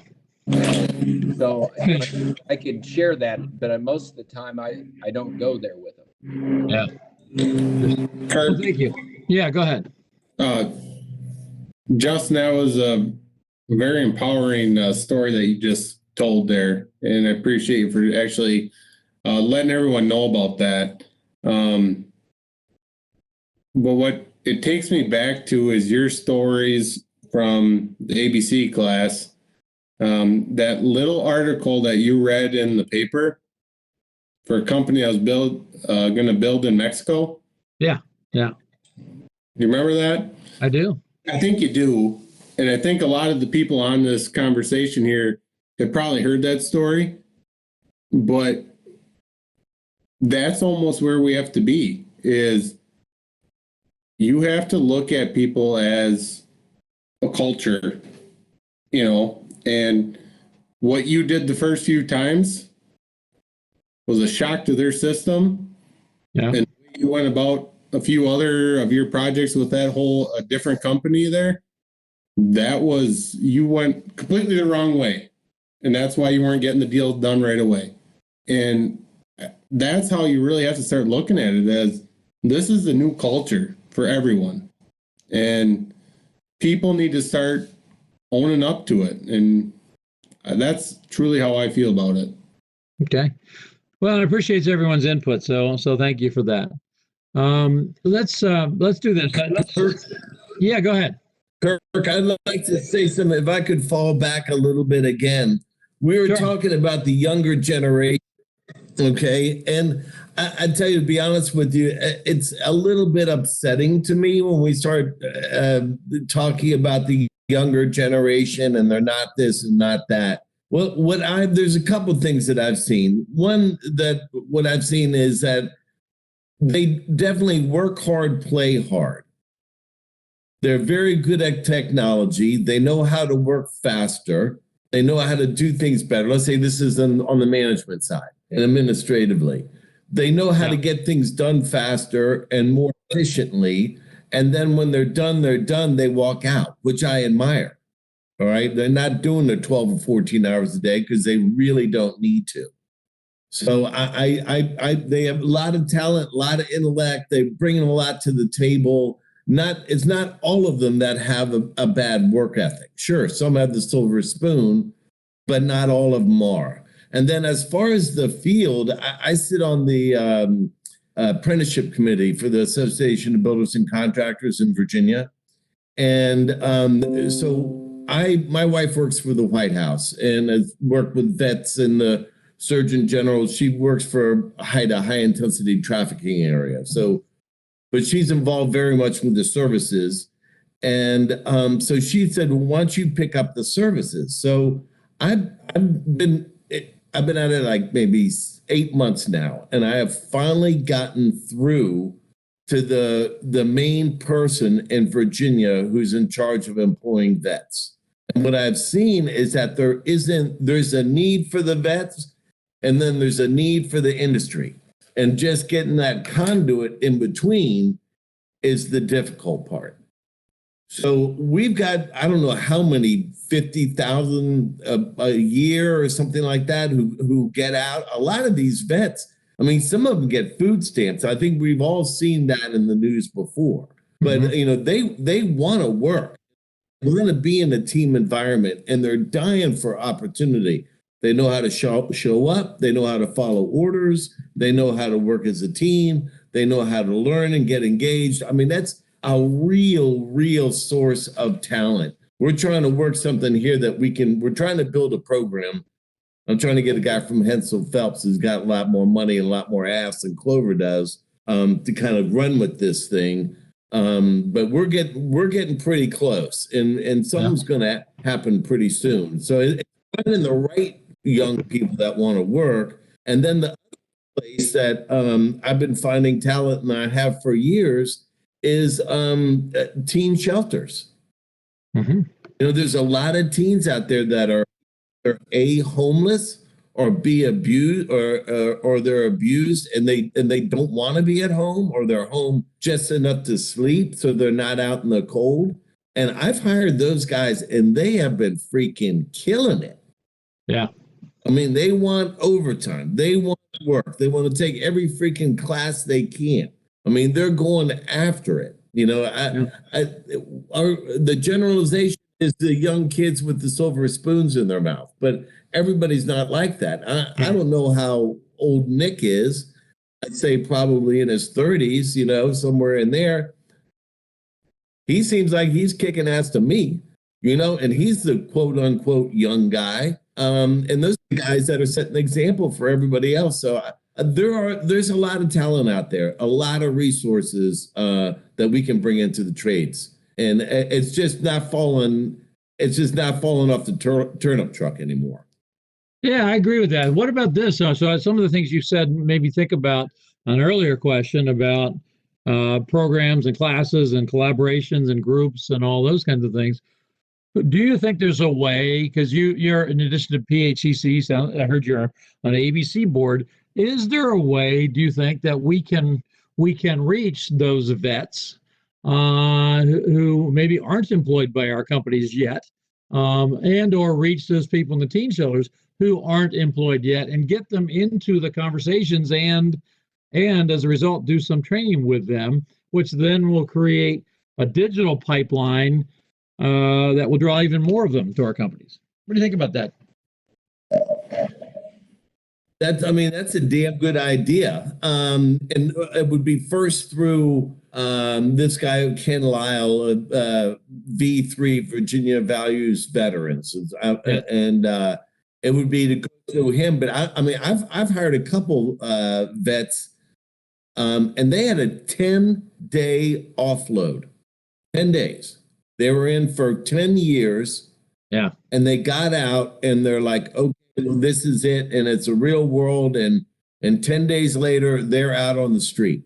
And a couple of these guys, one guy was really worried about committing suicide because he said, now I understand why people commit suicide. Then I had to talk to him about opportunity and about his family and everything he had to think about and, things like that. But those guys, they get desperate. They do. And they need that team that bad. Yeah. What if and the nice thing is, I think you could reach. Yeah. We could do it virtually and bring them, they come in and for 8 weeks or whatever, they're in a conversation, meet new people. And I don't know what the rest of y'all think about that. Is that, it's a probably completely outside of John Zink's comfort zone. But do you think, it's back to my idea of the Big Ten. Do you think that we could bring more people into this conversation? And would you be willing to have people come into the conversation who aren't as expert as you are? Obviously, it depends on what the topic is. Obviously, we wouldn't do business planning, succession planning, strategy, or those kinds of things necessarily in that situation. But would you be willing, or do you think it's just a crappy idea? Kirk, and before where I'm at now, build houses. I worked with a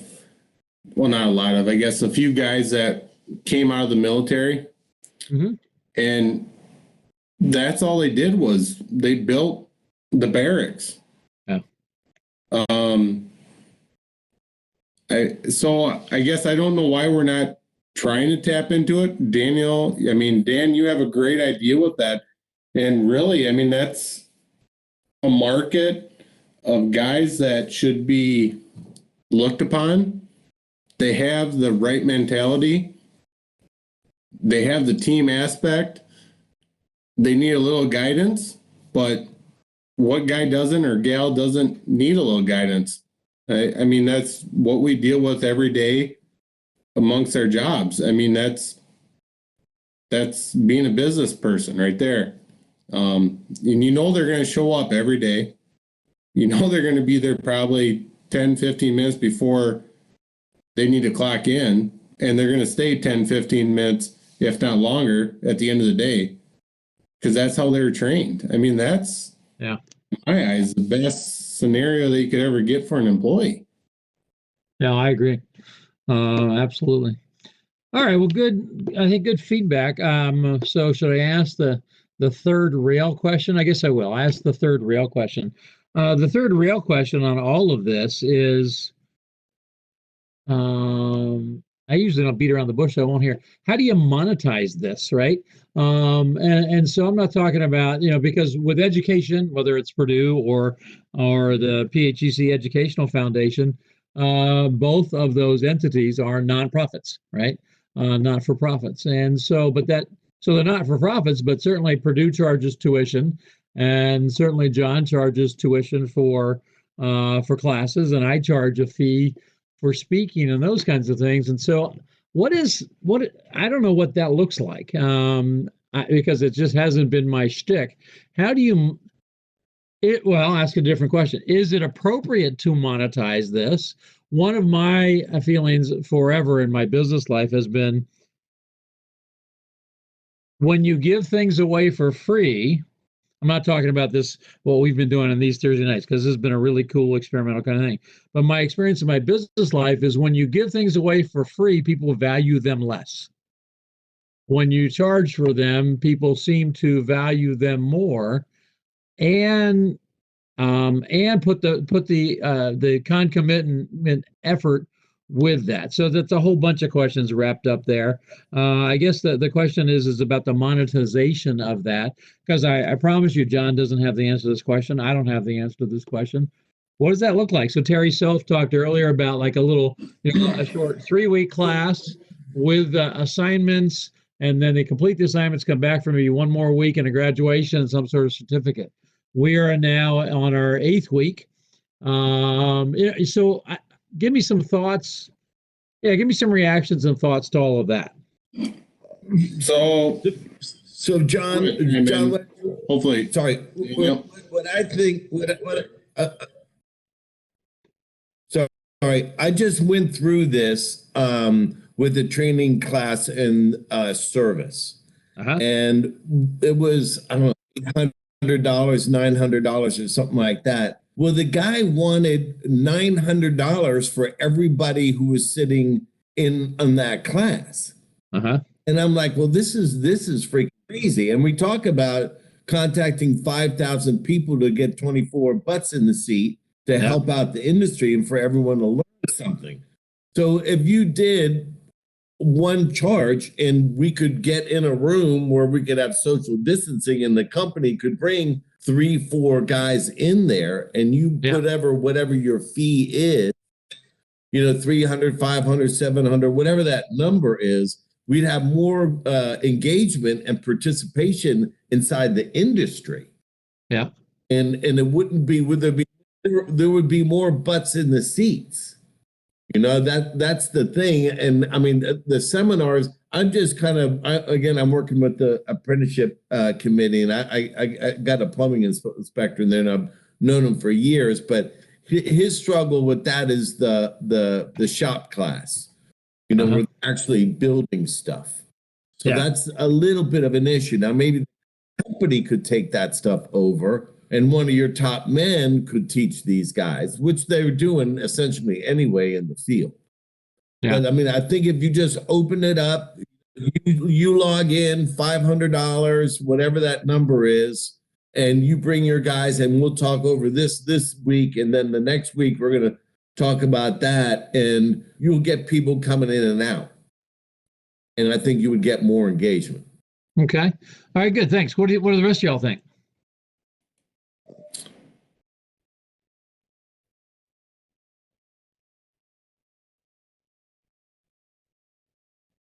There, and now we found our first big silent moment of the night. So I guess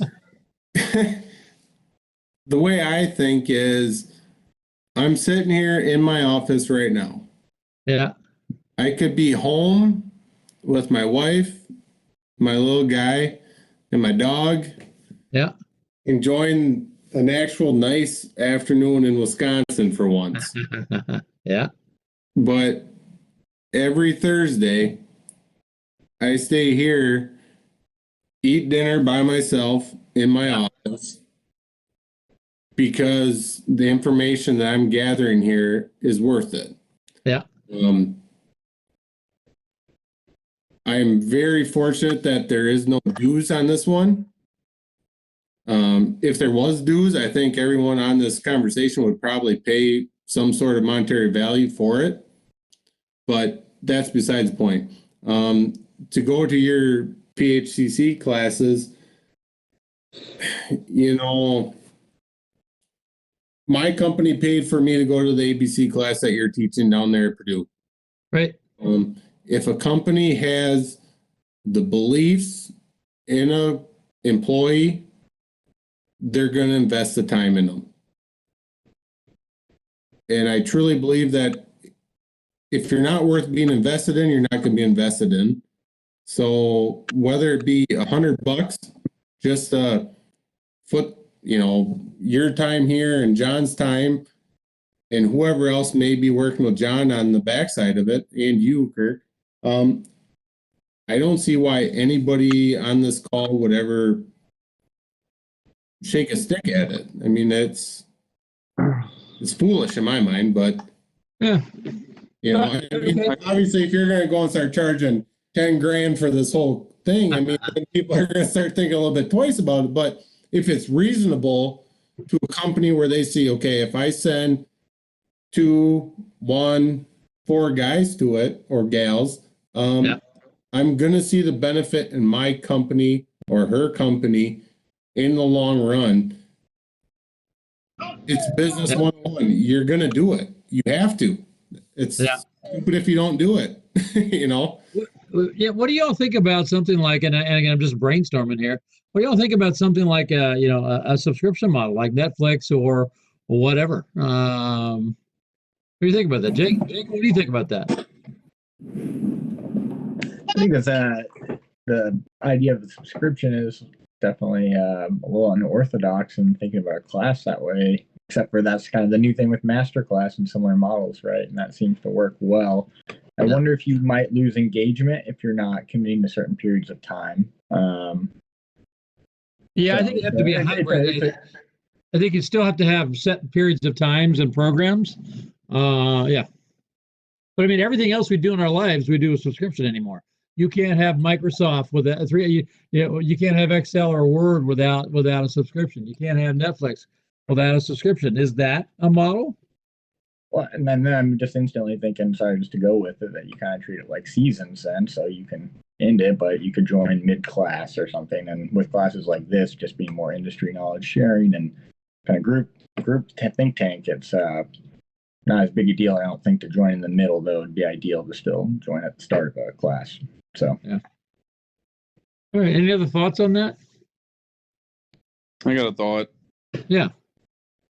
So, has anybody had any employee that go through one of Kirk's classes or a personal development class that didn't like it or didn't appreciate it or didn't want to continue it? Because, I mean, in my opinion, I've had a few guys, whether they're with me still or not, when they get through with the class, especially one of Kirk's classes, they love it. It's a no-brainer. And so I would think that, especially everybody on this call, if you have employees that you want to invest in, why aren't they part of it? And why aren't you putting the money into it? Because in my opinion, if I have an employee that's worth investing in, I would spend the money. It doesn't matter what it costs. Okay. I appreciate that feedback. So, all right. So to go along with that, me personally, I'm the first one through my company that has ever been EPC program with Kirk. I was a test run and I come back and here's all, I mean, Jeremiah knows just because he's in the same class that I was in. The information that we got, and imagine a lot of you have seen it too. And I just, all right, guys, owners, here we go. Go into the conference room, drop it on the big screen. This is what we learned. Here's my to-do list. Here's my, all that jazz. And they're like, whoa. And then they looked at me and they said, was it worth it? I'm not one for learning in a school setting. I'm more hands-on. But, I mean, to be honest with you, and this is going to sound really weird, but I did not want to get up and leave that classroom to go and take a phone call for work. And I told everyone I wasn't going to do it because Kirk kind of even pointed it out. But even to go to the bathroom, I'm like, shit, I'm holding this thing until he calls break. Good luck. What is Kirk going to say that I could take back and I could screw Jeremiah out of a contract? This is going to be great. I'm still baffled by Kirk's iron bladder with all the coffee that he drank. I don't understand how he was able to stand up there and do that. Here's all this liquid you can drink and all the food you can eat, but you can't piss until I piss. Thanks, Kirk. You can't.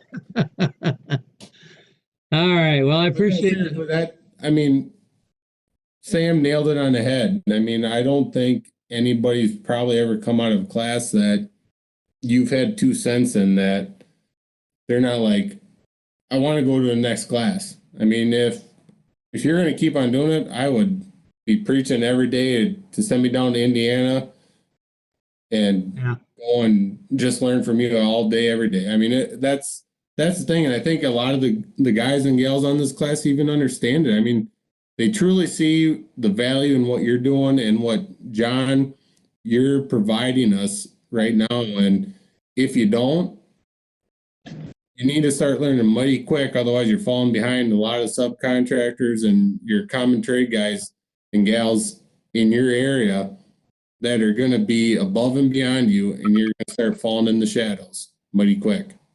Yeah, I said that today with the Austin chapter here. I told them that if we don't start educating our people differently and quit focusing on the trade only, we're in trouble. Yeah. I said, you got Fred Pryor. I mean, these guys were doing these classes like how to multitask. And people are signing up for this thing. I mean, you get 23 people in this multitasking class, and I'm thinking, I told Sarah, our new PHCC, I don't know her title, but anyways, I told her, I said, why aren't we doing something like that? Why isn't PHCC offering something as simple as that class? And it can go outside of PHCC members. It doesn't have to be PHCC members. I mean, you got 20, 30 people showing up to a Fred Pryor class for something as simple as multitasking. I would send an employee to that just because if they have an issue multitasking, I mean, I would send that because it's personal development. Yeah, it probably cost me $70 plus a day's worth of training, but I'm just making a point here. Like, Kirk, you don't have to do these long 3-day or week-long classes. They could be broken up in segments. I think we could offer a lot for our people. Good. Well, I think I think John and I both appreciate that because it gives us a lot of food for thought and discussion for the meeting in 2 weeks. So let's switch gears to something hard. And I appreciate all the conversation. And so I don't want to lose it by going to something hard, but I promised you that we would. And so let me pull something up on the screen, and I'm going to ask Dan to talk for a second. But first, so everyone has already been invited. Everyone's already in the Dropbox. And what's on the screen now is information that I've already loaded up into Dropbox that I told you about last week, and actually even think the week before that, about a case study on an assisted living project. And so what you're looking at on the screen right now, and you can open or not open as much as you'd like to right now or later. And so what's on the screen here is our 6 different documents. And I'm going to go through these in a second, but I'm going to pause it just a minute and let Dan talk for a second. And so I have the contract. I have the original schedule. I have a 2-week schedule here. I've got meetings from a foreman's meeting back about a year ago. Then I have a schedule from May 14th of a year ago. So actually exactly a year ago yesterday. And then I have a remobilization change order proposal. And so we'll talk about those, and then I'll talk about what I want us to do with all of this. And all of this, of course, is in the context of, okay, we all have jobs, we all have projects, and many of those projects, as we've talked before, have been delayed.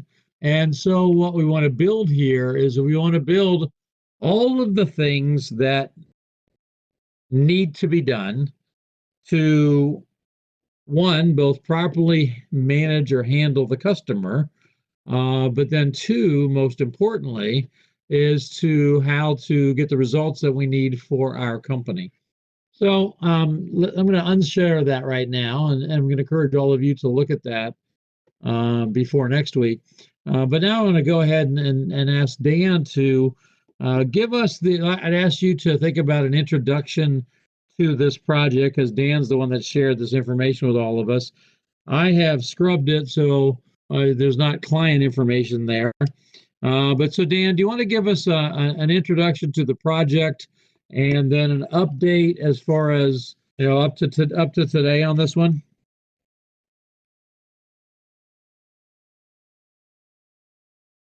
I see your lips moving, but I don't hear you.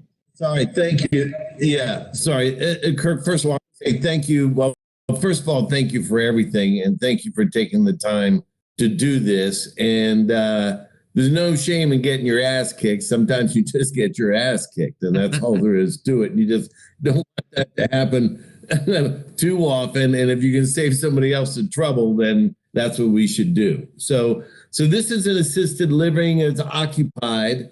A big addition was put on it, and renovating the dining room, one of the kitchens, putting in like a extra like recreational space, putting in a pool.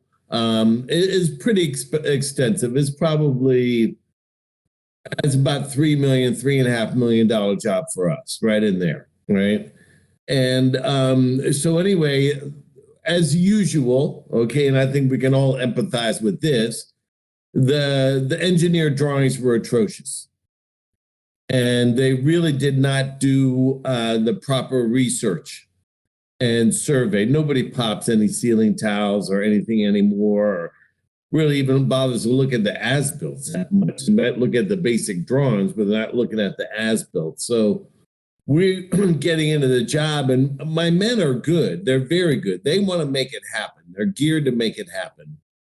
And I'm really proud of my field. They're like damn good. But anyway, with the project manager I had at the time, when we would discover that, phase one could not go into phase two because phase one actually affected phase three, and we had to jump over phase two and get into phase three, and everything was getting totally out of sequence. And I should have been more engaged. And so we got out of schedule and we got out of sequence. Although we were the trade that was driving the schedule, but we were doing a lot of engineering and a lot of figuring things out so that we could keep moving forward. And the superintendent for the general contractor completely bullied and manipulated my foreman and my project manager. And finally, when I got a hold of it, then I started getting in there. We got some things straightened out, but it's not a good scene right now. So right now where we are, they've been very, very slow to pay.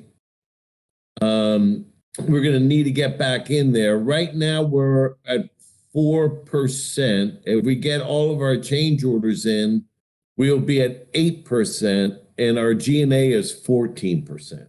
Yeah. So I'm hoping not to buy this job.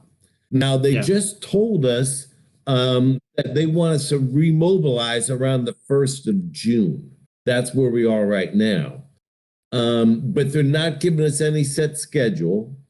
They're saying all the precautions that we're going to have to take to work there. So let's just say this one thing, for example. I can't think of a worse place to work than an occupied assisted living facility. Right? Yeah. Okay. But if you are going to work there, what is it going to be in a 20 by 20 space that is blocked off, and then you work in that 20 feet, and then the next day they move it to another 20 feet? How is that going to be? And how can I, in good conscience, send my men into a situation like that? So there's a lot to think about. Production, again, staging of the job, and the thing is out of sequence, and then the future of what the future is going to look like and how the job's going to be run. Okay. Good. I think this is a perfect case. And so I want to make a comment, and John and I always make these comments. Anytime a company is kind enough, and I think that's exactly the right word, is kind enough to share with us information that we can use in this kind of situation, we are very thankful for that. And I always preface it by saying to everybody in the group who isn't familiar with the details of the case, please understand that anybody who gives any of their business information to be used in any class really kind of lays themselves open for I guess criticism and those kinds of things. And I just encourage everyone to be respectful in doing this kind of thing, because the comment I always use is I could go into any one of your companies and pull a job and shit all over it. Do you think that's true? Yeah. Yes. So I think it's important that we use all the collaborative strength of all of this group, and we have a lot of brain power here, and it's okay to criticize. It's absolutely desired to analyze, and then to internalize. Now I feel like I'm at the OJ trial. So analyze, internalize, and don't criticize. But at the same time, we're all going to face things like this as a result of it. And so this is a real life, messy example of a project that I think that if we pull together as a group and analyze it, we can learn things both for ourselves, but also then to give back to our colleague Dan. So let me ask this question. Now when it starts to feel like a real class, because I think the best way to approach this, and everybody's here voluntarily. I think the best way to approach this would be for people working in small groups to spend a little bit of time outside of this Thursday night class and looking at the documents and then putting some things together and then coming back to the whole group and then giving some feedback, some thoughts, and some tangible, specific ideas. So to recap what Dan said is that, all right, this is an assisted living job. It's live, and so people are there. It's a relatively large addition that has lots of different pieces to it, which means it always was intended to be staged. The drawings are terrible. The engineers and architect didn't do proper research. The timing and phasing is wrong, but of course there's nothing unusual about that because general contractors always do that, right, Nick? And then easy, Kirk, easy. And then and so if you listen as Dan outlined it, right now he's at 4%, and if he's successful in getting all the change orders, it'll be at 8%. And his G&A is 14, so he's upside down on this thing, and we've all been there, and we'll all be there again. Now, as they remobilize, they plan on remobilizing in June. They don't have a set schedule. There isn't clarity about what the work conditions will be or how the phasing or staging is going to be, and so lots of questions there. And the first part of examining any project is to first get a list of all of the questions of all of the things that need to be explored. And so I think we could iterate on that for quite a while as soon as you all look at the documents. Now, what I would like to see happen, and you all have to tell me whether or not you're willing to play along, is right now I'm looking at the list and we've got, hang on.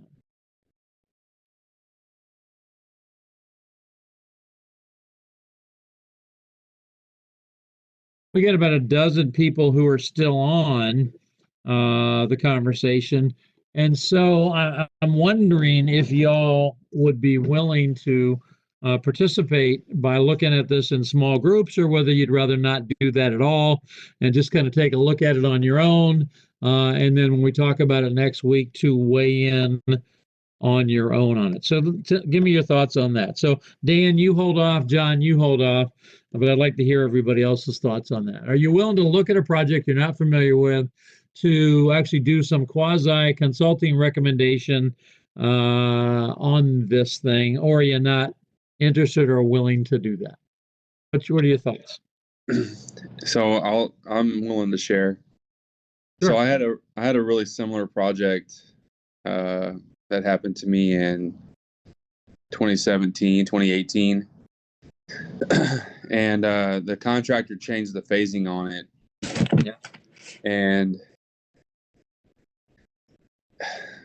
I kind of have similar questions because I look back on it going, man, I should have just backed out because I lost my ass. I mean, it was bad. And it just had to do with scheduling and phasing and how, because the way they broke it out and people were still living there, it took a lot of additional labor just to keep the facility in operation. So if I, now that it's come and gone, I look back on it and I should have let it go. But it's really hard. Like when you're in it, it's hard to, we talked about the accountability piece earlier. Like when you have an employee that's like doing something that, test your values as a company and you just sit there and you let it happen because you feel like you need them.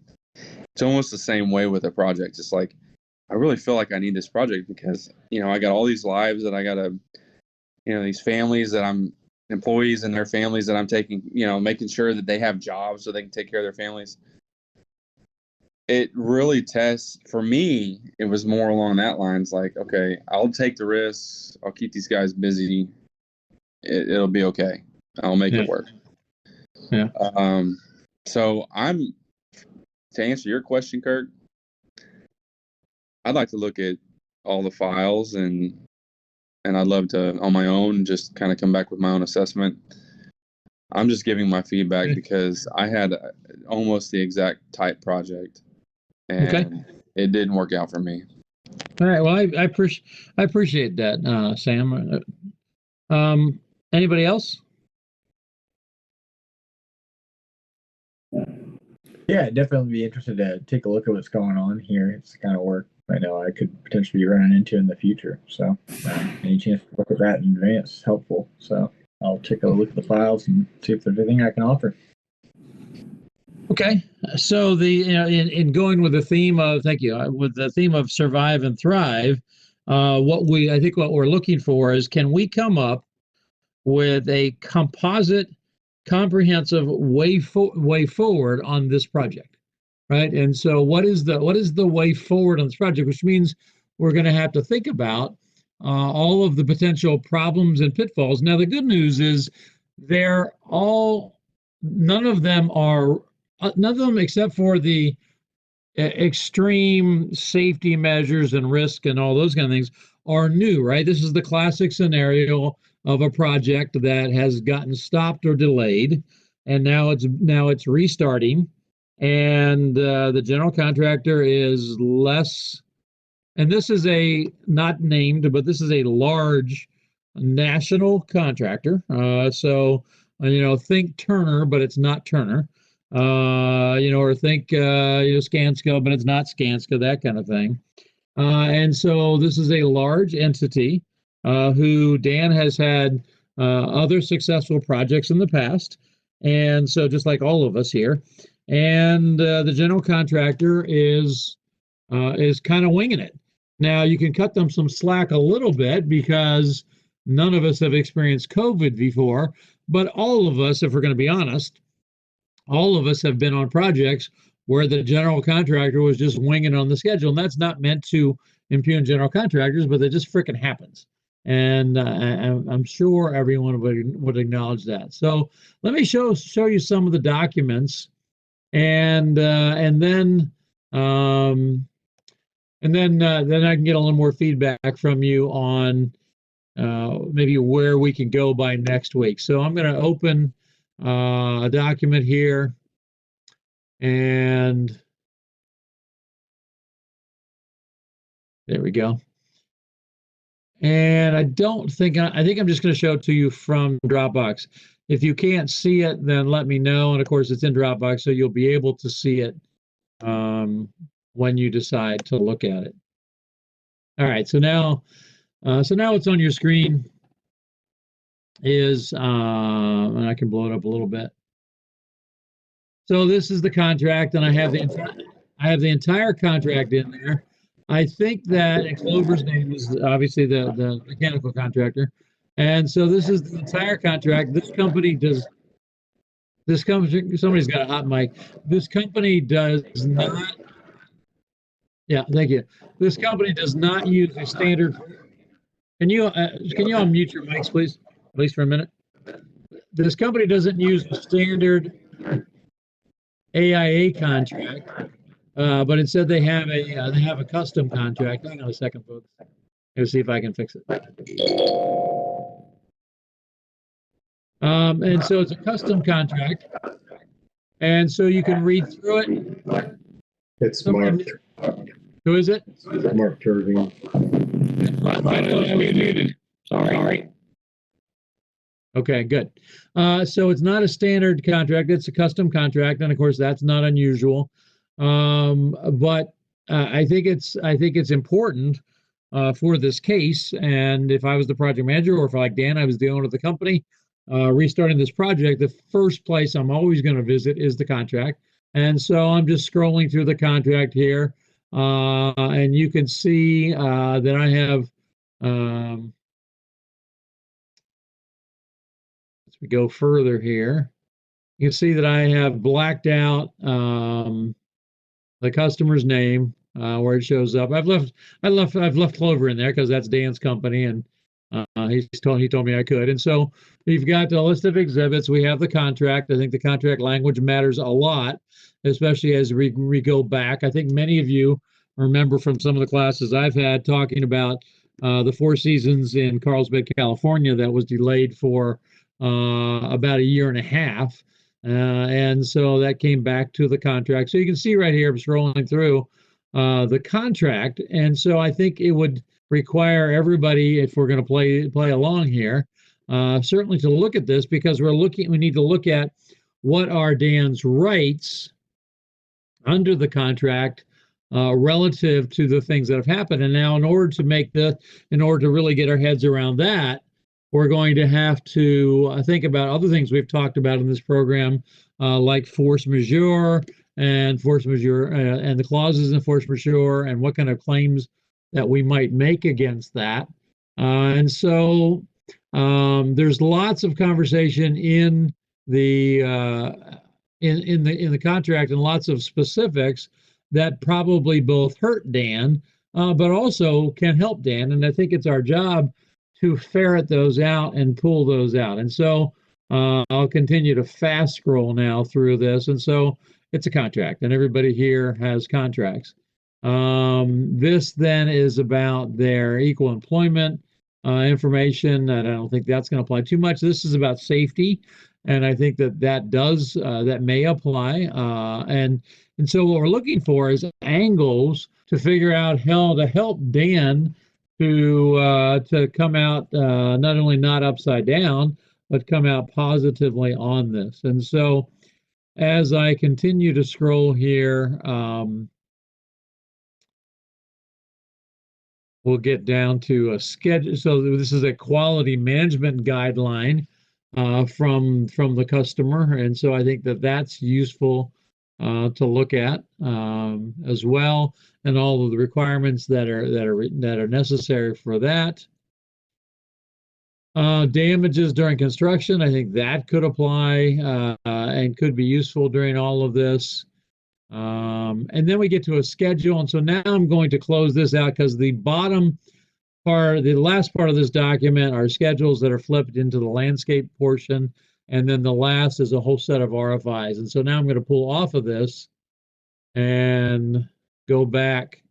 And so what I've done for everyone is I have, and you'll be able to blow this up on when you download it. And so this is, and I'm smiling as I say this, because this is common for general contractors. This is the original schedule. Kind of like when you get a punch list, there's the punch list, and there's the final punch list, and there's the final punch list. Well, that also happens with schedules as well. And so this is the schedule that's actually in the contract, and that matters a lot. In fact, I would say that matters the most in moving forward in developing a claim, the claims that we think that Dan should be able to make regarding this project. So this was, and it's important to note, this was the original schedule in the contract.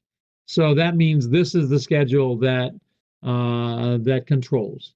All right, so that is another document that I've put into Dropbox for you. The next thing that I have in here is a 2-week schedule. And so this schedule, and I'm not going to blow it up right now because I don't think you need to look deeply at it right now. But this is a 2-week schedule that was set from April 22nd of 19 to May 5th of 19. And so you can see the activities and you can see the various sections. Dan said that this project was spread out all over, and it is. I intentionally have not put any drawings up into Dropbox because I don't know that we need that level of detail right now. We may need some level of detail from Dan as far as magnitude of scale, right? So I'm thinking about, for example, man hours per section yet to be completed. And so, but that's also the first thing that has to happen is a whole list of questions from all of us to Dan that I'd like for you to run. Probably easier for everybody if you run them through me to compile and then just give Dan a list of questions, unless Dan wants to do it another way. All right, so that's a 2-week schedule. Sorry, let me forward that. So 1 second. Then I do want to go through this. And so this was from a foreman's meeting on April of last year, right? So obviously long before COVID happened. And I do want to talk about this briefly. And so the job is Westminster on Ward. This was from April 22nd. The next meeting is April 29th. So at this point, I will do a little bit of, what's the word I'm looking at? Not narrating, a little bit of commentary, a little bit of color commentary on. So safety, that's all normal stuff. Nothing for me to observe there. Site logistics and coordination. Yeah, nothing exciting there. Now again, this is the beginning of the job. Then facility MEP. So the dining room shutdown was to happen on the week of May 6th. And again, that's May 6th of 2019. Hydraulic and domestic shutdown Thursday, 4/25 overnight. And you get the idea. Then some utilities. And so just general action items, if you will, on various pieces of work. I didn't pull anything out of deliveries and material staging. There was nothing in there from that foreman's meeting. Now I'll get to my first really commentary on this. And so schedule, it says, see, and this is from the foreman's meeting, it says, see the 2-week look ahead. Now you can refer back to that 2-week look ahead that I showed you just a second ago. But those of you who have been in my classes know that I have a stock phrase about general contractors and 2-week look aheads. Anybody remember what that stock phrase is?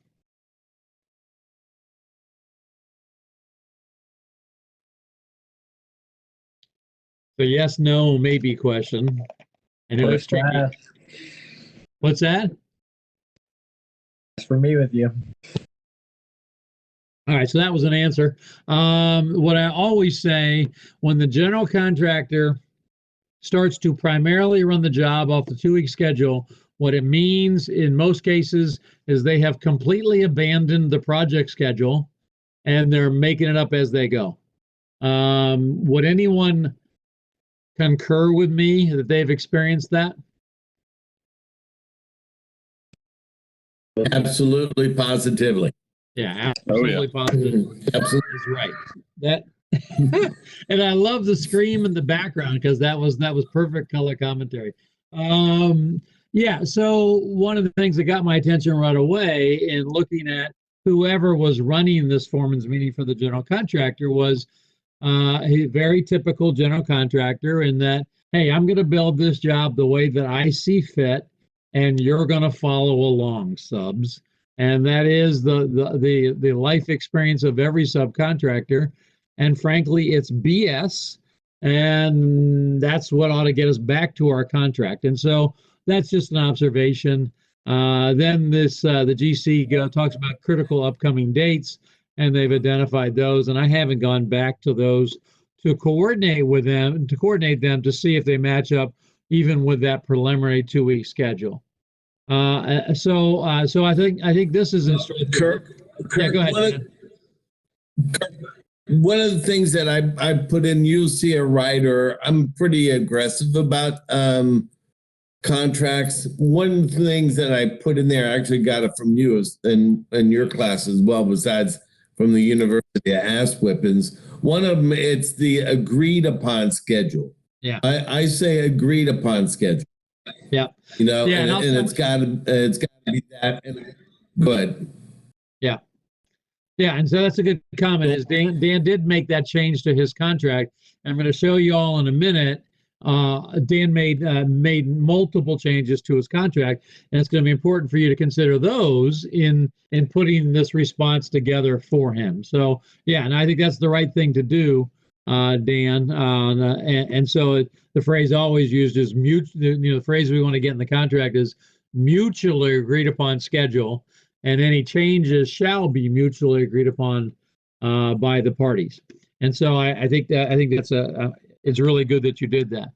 Now, that said, on this document, which is still the meeting minutes as published by the general contractor in that early part of the job. So this is March of 19. So this was before the meeting. Mind you, remember the meeting that we're talking about right now that you're looking at the minutes from was the meeting of April 22nd.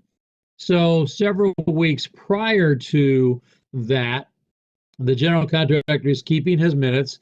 And so here was a parting comment. Quote, the 2-week look ahead is a projection of actual work durations from the master project schedule and as such are binding. Any contractors that express concerns with the timeframes listed during our meeting or immediately afterwards will be addressed by the team and by management. After the minutes are distributed, the expectation is that these dates are met by all parties. Now, I have lots of comments about that. One, that's bullshit, complete and utter bullshit, but it's also very normal for a superintendent or a project manager to make that statement and to imply that because they talked about a 2-week schedule in the weekly meeting and then they noted it in the minutes that therefore it's binding. There is nothing legally binding about that at all, yet that is the normal way that sadly that our business is approached. And so, these are some of the conversations and some of the action plan, because again, where I want to end up with this case study is not, I would prefer it to not just be a conversation about all of the things that are right or wrong with it, but instead actually a roadmap that will take Dan or any of us who have projects like this from where we are right now in mid-May to when he starts up, or actually before he starts up in mid-June, to have some weapons to battle back against things that are trying to be shoved down his throat. All right, so nothing else on that really gets my attention. Then this is some safety information in Spanish. And the reason I left it in here and just didn't cut it out, one, it was just easy not to cut it out. But it's interesting, and I want you to make a note that when you look at the contract documents, I want you to square up with what the contract documents, especially relative to this contractor's safety procedures and the requirements they have for you.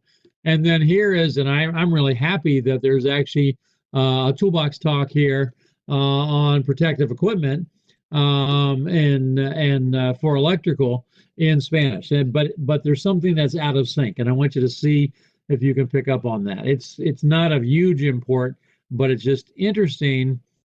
But I also think it could be a tool that we could use in battling the general contractor. All right, this what you're seeing here on the screen now is just that 2 weeks, 2 week look ahead from April 22nd that I already showed you and have as a separate exhibit. Now, I showed you a minute ago the original project schedule, which is this one, which is dated, I forget what the date is, but it's, I think it's April. It's essentially, well, it's dated with the execution of the contract. Then here is another schedule that is dated May 14th of 2019. So it's loading, and I can see it's still loading. Now, from the whole group, can anybody give me any comments about what you think got my, you don't have to look at any of the detail to answer this question. What do you think got my attention immediately when I saw this document? And I didn't dig down, even before I dug down into any of the detail. What do you think got my attention right away with this document? It's not even the same platform. All right, good. It's not the same platform. This is Primavera. Okay, what else? Crazy. It's all grand openings. Okay, be more superficial than that. There's no durations, it's just milestones.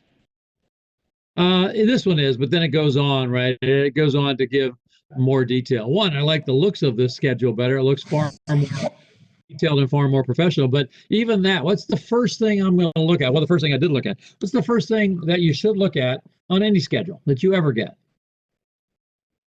Or any contract or any document. Start and end date. Start and finish dates. Look at the freaking date, right? And so here I am. Let's say I'm the contractor. Forget about Dan. Here I am, the contractor, and I have an executed contract from, let's say, April that has incorporated as part of that contract a schedule that's dated in April, and let's say it was April 12th. The date on the bottom of this one is May 14th. So that means a month later, a month after I have an executed contract, what did I receive? A revised contract, but I'm sorry, a revised schedule, but really, is it binding or not?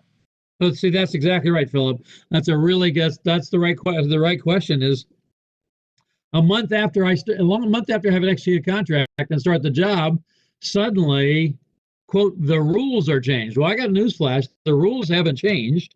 I still have a contract for the other schedule, not this one, but you can be sure that the contractor is going to be running this project according to this schedule. So I sent that right back to him. Yeah. I would have sent it right back to him with a letter. Yeah. So, but you can be sure that the general contractor was using this schedule. Now this, remember, this was a year ago, right? This is almost exactly a year ago. So the timing is actually good because now this job is going to start up again in June. I'm going to ask Dan a few more questions about things like when it stopped and things like that in a second here. But this was the schedule that the project really was being operated on beginning in May, and then I assume continuing through until this project stopped. But like every construction project, I'm sure this changed. I'm sure the actual schedule even changed dramatically from this. So Dan, so you began construction last spring. When did construction stop? It stopped like beginning of March. All right, so early March. Right at the very beginning of, early in March. Okay. All right. Do you have so I at least I didn't see it. Maybe you sent it to me, but I didn't see it. Do you have any documentation in your office that shows where you were on each of these phases when it stopped in early March?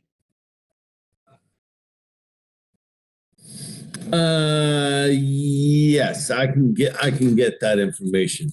Okay. If you can get that information, if you could get that information and get it to me, then I'll go ahead and sanitize it and then put it up in the Dropbox, because that's one of the questions I have is, okay, so now we have this May schedule.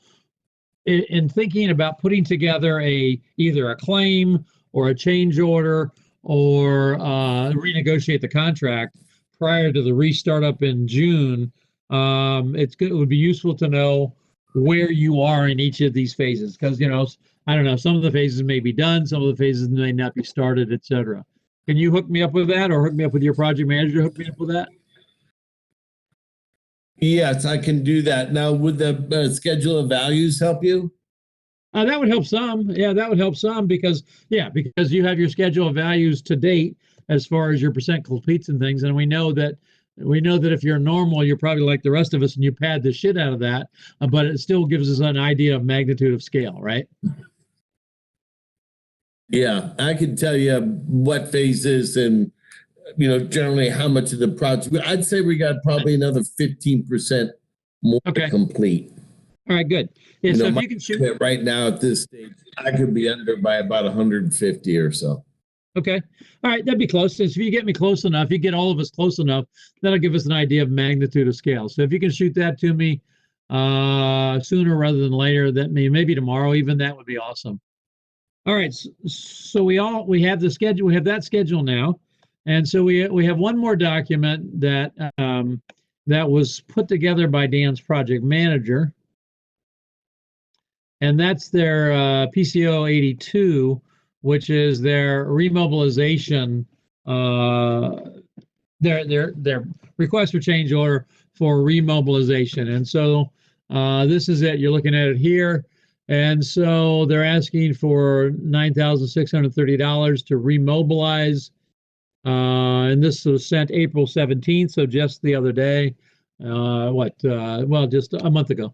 And cost of mobilization back to the project, which includes 2 months of trailer rental, tools, equipment for plumbing, HVAC, and specifically excludes acceleration or overtime work, anything not mentioned in the scope of work. Please reference this on all future correspondence. And then we've put the project manager put, we've determined an addition of 0 days to the project schedule is required to complete the scope of work. Blah, blah, this proposal is void within 30 days, blah, blah, blah. So that's the PCO to just for the remobilization. This has nothing to do with the delay and those kinds of things, right, Dan? You're off. Your mic. You're muted. Correct. Okay, good. That's correct. All right. And so I have some thoughts about has this been approved? No. Okay.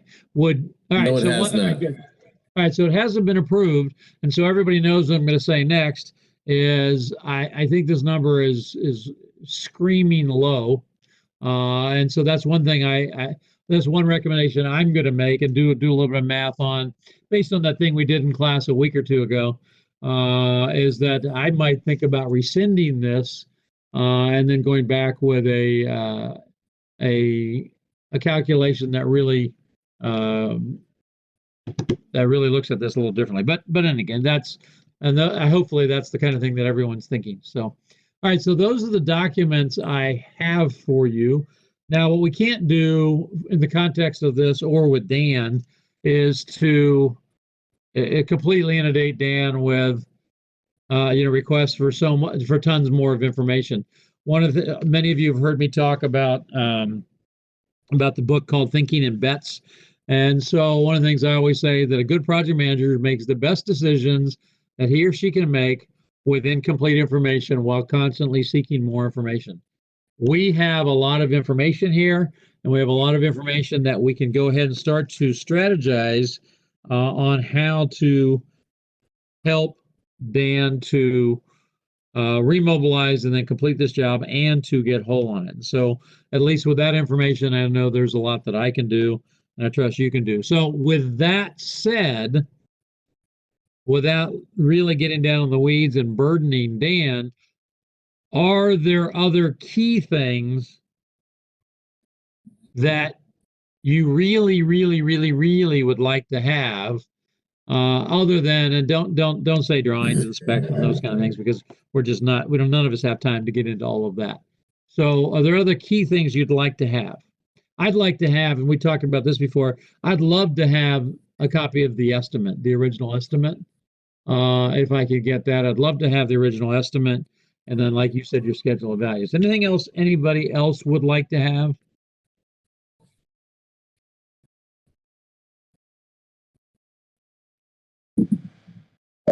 I'm sorry, my reception wasn't too good, and I couldn't. I was coming in and out of the class. But was there an RFI log or anything like that? Any correspondence there?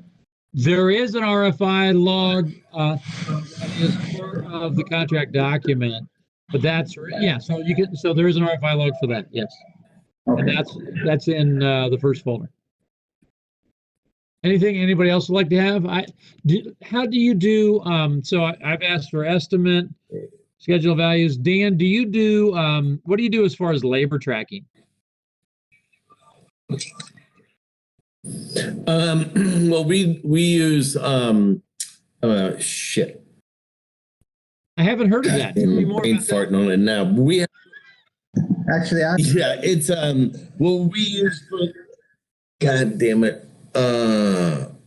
Fuck, I don't know why I'm forgetting. But we have a software that it's on all of our foremans and our some of our leads' phones. Exact time. That's what it's called. Okay. And so what it is, it has a GPS on it. Yep. And so the foreman takes a picture of each guy that comes up when he's on the job. And he says, okay, well, John Zink is working on water pipe today. I'm taking his picture. So that goes into our job costing program. And then that's how we track our hours and things like that time. Now, is it perfect? No. Sometimes like storm underground goes into sanitary underground, but you can kind of look at the numbers. But that's how we do it. I don't know if anybody else uses it, but it's utterly fantastic. And it saves the arguments for like somebody comes up to the foreman, hey man, I'm only 15 minutes late and this and that. It just stops all the bullshit. And then also for the foreman, it's got a GPS. So if you see him check out 4 miles away, then you know what's going on. It's exact time. It's a really, really good program. So that's what we use. All right. So let me ask. So now the list is getting a little longer. Hopefully you're taking note of it, Dan. So a copy of the estimate, copy of the schedule of values. Surely, since you used exact time, you have a report that pulls it all together, right? So exact time does that, right? So for your a labor tracking report for the job, and then I'm sure you also have a job cost statement, right? Job cost a date. Okay, so if you can get, so for me, if I have the estimate, schedule values, job cost statement, and whatever you have for productivity tracking, I think that gives us all just tons of information that we can move forward with. Did we talk about the factors used for the estimate? Say that again, Philip? I was going to say the factors used for the estimate. We haven't talked about that yet. And so, Dan, when you were estimating, when you all were estimating this job, surely since it's occupied phased assisting living, I'm assuming that you did some labor factoring for occupied space and phasing. Is that a fair statement? We put extra time in, but obviously not enough. To be honest with you, I mean, we don't like, okay, it's going to probably take 10% more and then put some of that on our labor. But as far as I know, there's factors for, how ceiling height and, and everything else like that. But I'll be perfectly honest that no, we did not. We did not use any specific formula. All right. Well, that's good to know, because now as you try to do some of the clawback, right? As you try to do some of the clawback, we can try to get some of those things back in under the banner of, this change in project, right? So that'll be useful for putting the change order together. Do you have any other change orders that have been approved to date? So, yes, that should be in here. all the change orders that were submitted and all the change orders that were approved. That should be in these documents. Like 95%. So I don't remember seeing that. One thing I saw, yeah, I don't remember seeing that. So maybe if you don't mind making a note to just check, and maybe I missed it. So what I'd like to see is an approved change order that you have, and really just one of normal size that shows the change order proposal, the approved change order, and then your backup for that change order, because that will help me a lot to think about how to recast any change orders that you pursue in the future on this thing. That'll help a lot. So, anybody else, any other questions or information that you'd like to have from Dan to help you think about how to help him think about moving forward?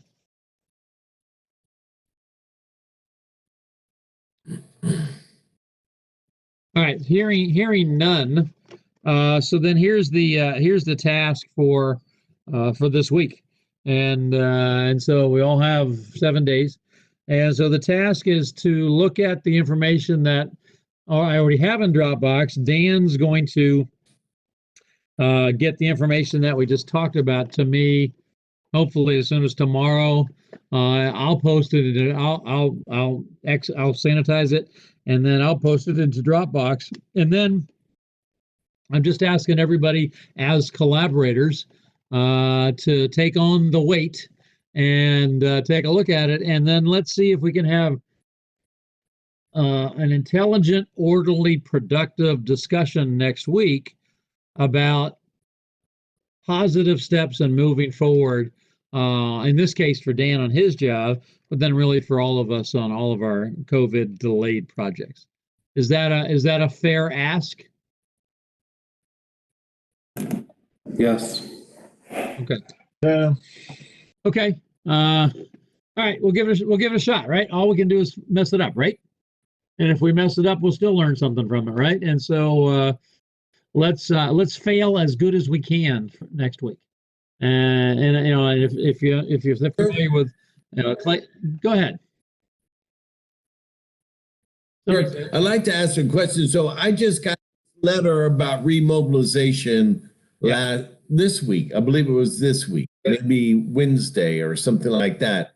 Now, I believe my contract says that I have a week or something like that to make a claim if I see a claim.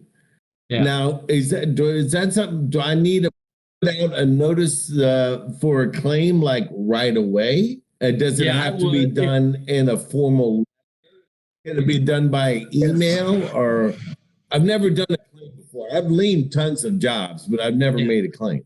No, this is real good. Acknowledge it. This is a good comment. You need to acknowledge it. In fact, the way I would respond immediately is I'd go and find the section in your contract. It's called the notifications clause. I'd go to the notifications clause, and I would immediately tomorrow morning first thing I would notify them that pursuant to the contract. And I haven't because it's not a standard contract. I need to look through and see it, but I'll do that tomorrow too. And I can communicate via email or phone.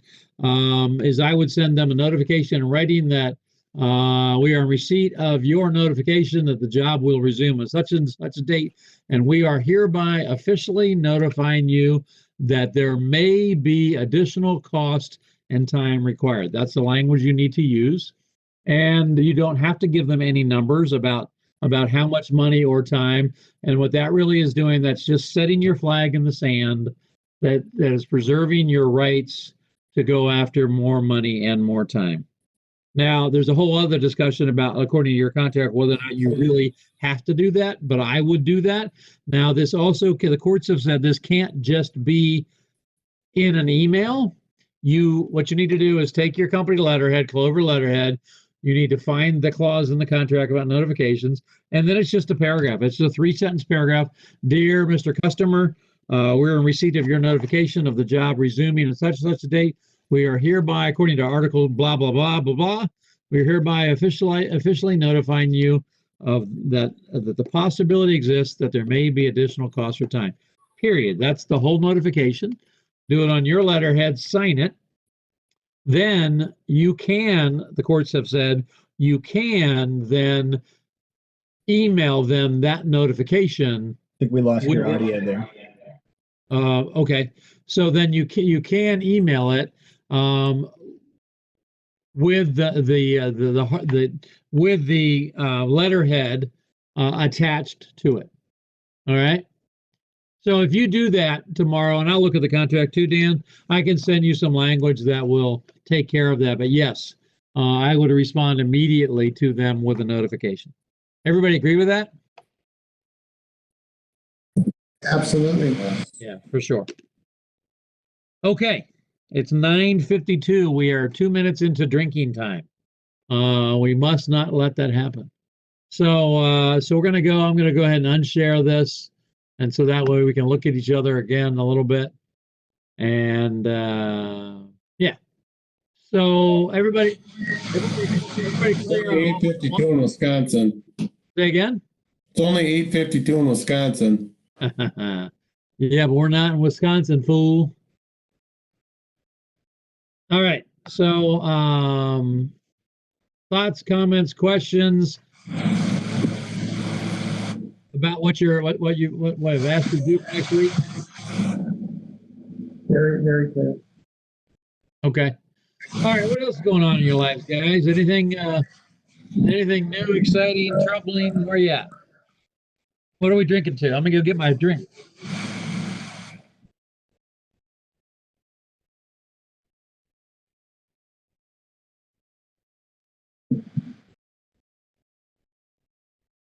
Hey, I got a question. Did anybody do the homework thing? Anybody what? I'll be the first one that I didn't do it.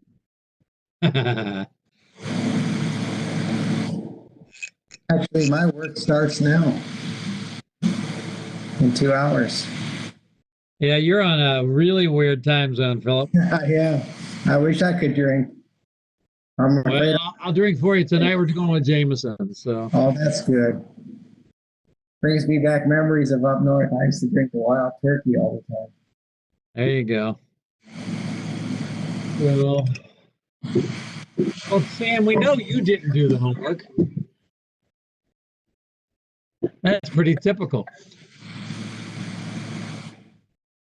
All right, what else happened? Tyler, anything new happened with you?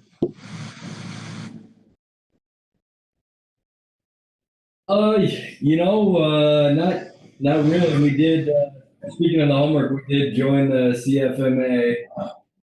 We got connected with the Colorado chapter here this week, so that was actually, we got some benchmark stuff and we ran through some of the ratios and stuff like that. So I love that stuff. Living in those spreadsheets and stuff, I can definitely do that. So that was a fun thing to jump into for sure. But we also had COVID. We did have a guy test positive for COVID today on a job site. And, Is that right? They shut it down immediately. It's closed for 72 hours to sanitize, and then all the guys are going in tomorrow to get tested.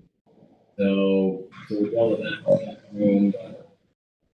So that's a good example, Tyler, because the question is right away, how are you going to you're going to have lost time, and you're going to have cost impacts. And so the question is how are you going to recover that 72-hour cost impact, right? So yeah, I missed out on that one. We already put them on notice too. I mean, they know, and they're not fighting it or anything. But we're six guys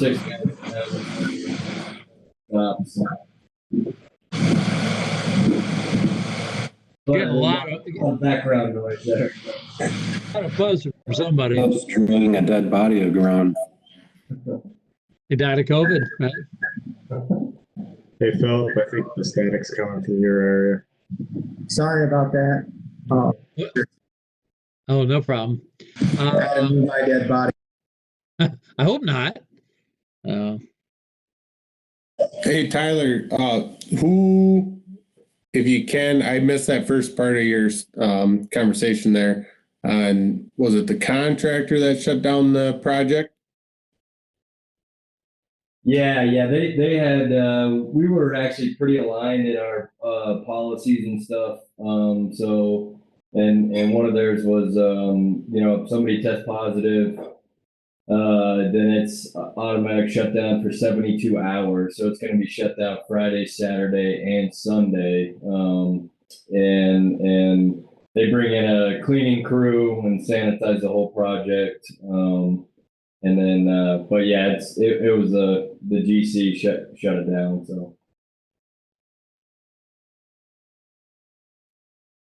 So are you gonna pursue any additional money or?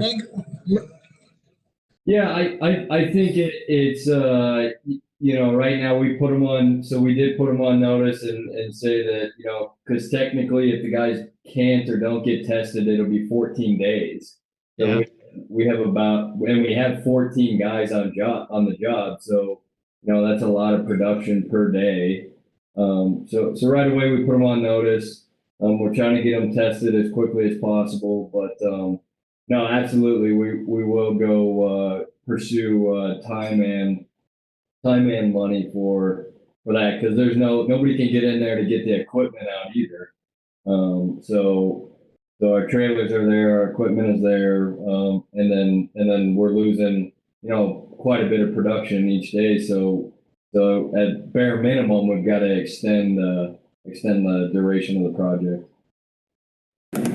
So Tyler, I know in Wisconsin, so the guys that tested positive, they have to, they report to whatever county the project's in, and then they pass that on to whatever county you live in.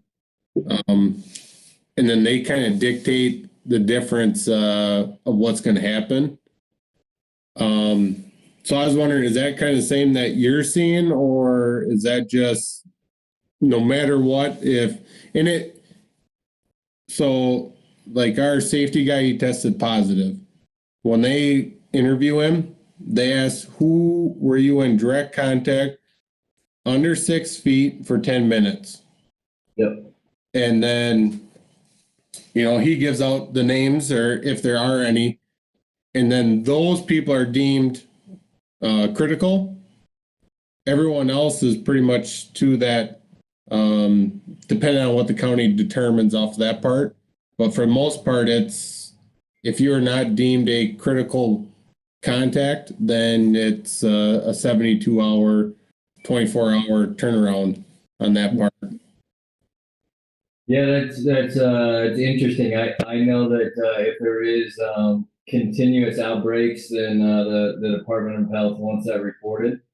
But as far as having the Department of Health kind of control that, I don't think, or I'm definitely not aware if that's the case, that they would be involved with this at all. Unless it is, I think it's at the third outbreak, then that's when they step in and potentially would shut down the job site at that point. So yeah, so I guess personally, I would reach out to your health department locally and see what they have to say about it, just to confirm. Like I said earlier, I mean, that's been one of our huge guidance along this whole thing is, if the health department says that you test positive, you're off for 14 days no matter what. If you come in close contact and you are on the list from a person that tested positive as a critical person, you are off for 14 days, regardless if your test comes back negative. If you go involuntary and do your test from that, on your own because you're scared for your health or other people's around you, everything starts to change and the wording gets more and more complicated. I mean, I imagine we've all dealt with the health department and they have their own lingo. Yeah. They like to just make it 20 times above everyone else's head and just go with it. So I would definitely look into it and just make sure, because there could be some items where you might get caught because you're thinking one way and someone else knows how the health department's really acting on it. So just for protection wise, I would double check on that part. Yeah, no, for sure. Absolutely. Do any of you have standard letters now? Because we talked about other standard letters, but do you have standard letters that address exactly how you need to be communicating to the client when this happens? Or you're reinventing the wheel every time this happens? It seems to me that everybody in the group here should have a standard letter that says, okay, there's been an employee who has been identified as positive. Here is the procedure. This is a 72-hour shutdown. We're going to have all the employees tested. We're going to have 24-hour turnaround on that. If they don't, then this is going to happen, and this is how it could impact manpower. Should we all have that letter? Everyone needs to have that. Yeah. And the worst part about it is we're all 4 or 5 months behind the curve. Yeah. Personally, you all know that we had the outbreak of COVID up here, and I hear it from foremen, carpenters, superintendents. This should have happened a month ago. This should have happened 2 months ago. And the worst part about it is we're all in the same boat. We don't have any guidance on this whole thing. And everyone's afraid to give their opinion on what to do because they're afraid of if someone above them is going to nitpick it and you might lose your job. Yeah. And that's the worst case thing that I fell into it. I mean, yeah. Kirk, you said it from classes is that everyone looks for someone else to answer your problems. Yeah. And I got foremans, I got carpenters, I got foremans, I got subs, I got superintendents, I got myself. They're looking for answers, and there are no answers to be given. Everyone that is on this call right now, if they're still left, just needs to say F it. And whether it is right or wrong, there needs to be guidance given to the guys out in the field. Yeah. And the guys, I think that in office or not, it's ridiculous. What if we as a group just crafted that letter and just shared it with each other? Yeah. What do you think? I have one. We did and I'll share it. We did a checklist type thing, and there are a few items that you can really hammer down on to mandate. There's a lot of them that are recommendations that are, don't carpool. Well, you can't mandate not carpooling when someone's out doing whatever they want to do, but there are things on site that you can, mask. You can mandate that. I can mandate that every day of the week. And unfortunately, you guys as MEP contractors, I have it in my contract that I get to deem PPE. And if I want to start saying that mask or PPE and you're not abiding by it, well, guess what? We're going to the contract. And, at this stage of the game, that's how it has to be right now. And it's shitty to say it, but that's where it's at right now. And I tried working on it to this letter to say, be very, very, unfortunately, kindergarten-esque. It is very simple that here's the deal. If you're in an open site, masks are recommended. If it is closed, as in there's Tyvek on the windows, the shell is up, roof is on, windows are in, whatever it may be, but there's no airflow, masks are to be worn inside that building. The results of COVID tests are as followed.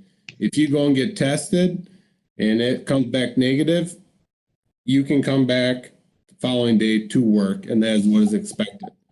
We're running into it with subcontractors. I mean, everyone is scared until they go through it once, and then all of a sudden it's, we're back to the old way. There's nothing to worry about. And I'm to the point where it's just like, you know what? At this point in time, if you are going to buck the system right now and say that you are scared of COVID and you're going to hold up the schedule on your own account, which y'all have the right to do if your guys are scared. I understand that part. But next time that comes through and there is no way possible that there's any contact with someone that has it, we're not going through this again. Yeah, I agree. We need something that we stick to, and we just that's what confuses employees and customers. And everything is like, what is your company's policy, and then just freaking follow it. You know. I had a meeting this morning, and the owner brought that up. So what are you doing on this part? And I answered it like a true politician, very open-ended. Because, you know, at the end of the day, this whole thing changes so much. I'm not going to shoot myself in the foot and say that I'm holding this and this and this responsible right now until we have this collaboration of minds to say, you know, this makes sense. Let's push it through. And is it what? It's probably 10 weeks too late, but I guess at this point in time, it's better than nothing. Well, it's going to keep happening, right? And so that's, for me, that's the new thing in this discussion is imagining that we all need to create a letter now about when this happens, how to notify the customer, and what to notify the customer of. So that's where the 72 hours, 24 hours, 14 days kind of thing, and just make it real matter of fact. And I think the sooner you get that to your customers, the better. Right? Because it's like, this is what we're going to do. We don't really care what you're going to do. This is what we're going to do. I think that's the appropriate thing for everybody to do, because we just can't figure it out on every job we have. We can't figure out how the customer is going to try to enforce things. It's real simple. What does the health department say? And this is what we're going to do. And then you need to have the follow-up letter. Does anybody have that letter? I don't. Yeah, we have a version of it, I guess. So one thing that was required on most of our jobs was that everyone update their IITP or your site safety plan, whatever you call it. That includes, what are your precautions you're going to take when that event does happen for your company. And one thing I didn't hear back when we sent that in, so it's not a formal letter, I guess, but part of the document on site, right? But it does detail those steps. I'd be curious. We sent ours in, I guess, and explained what we were going to do. We didn't receive the same from the client. And then I'm sure they received other versions of that plan. And I'm curious, which version of that would they actually go with if an event occurred on our site? So that's something I'm thinking about now, Nick. And I'm wondering if, this kind of information was passed to you. Did you choose one person's plan? Did you explain to them that your plan was the law on the site? I mean, what's your expectation there? Really, on the GC side or? So the way I'm going at it is I'm coming up with this plan. These are not the correct answers by any means, but these are the answers that we're going to follow to give guidance out there on the job site. I am more than willing. I sat down with my superintendent today and I gave him one of the rough drafts, the latest and greatest, that I think is a little too wordy, but and said, hey, do your due diligence, give me 15 minutes of your time, mark it up. And then I'm going to send it out to subcontractors. And then it's going to the owner. As a GC, it's to that point where I think you guys that are out there in the field as subcontractors, employees of my company are looking for answers and directions. And if you're not going to get it from your own company, which hopefully you are, and you might have your own set of rules to follow by at that point in time, but it's the same thing with any other PPE order. Your company may have this guideline set up, but when you come onto a GC site, they may have something different. And everyone just starts to wrap into it and go. But I'm not saying mine's perfect because I know damn well it's not perfect. And the more input I have, the merrier. Can you throw it in a copy of it in your folder? I will put it up. I will put our 3-question morning when you come to job site. I'll put our end of the day questionnaire for currently just a test drive for our employees. Yeah. And then I will put that in there as our kind of rough draft. Don't beat it up too much, but I would gladly take anybody's comments and concerns on it because at the end of the day, I can't favor one trade over the other. I'm not going to do that. To try to make we're good with that as long as you understand MEP is the most important. As long as you get that. Right now, they're not. No, they always are. Wrong answer. And that's the thing. I mean, I got guys that are really. I got a plumber and electricians on site doing undergrounds, and they've been very easy to work with on this. They've understood it. They've been doing it for the most part when they're on site.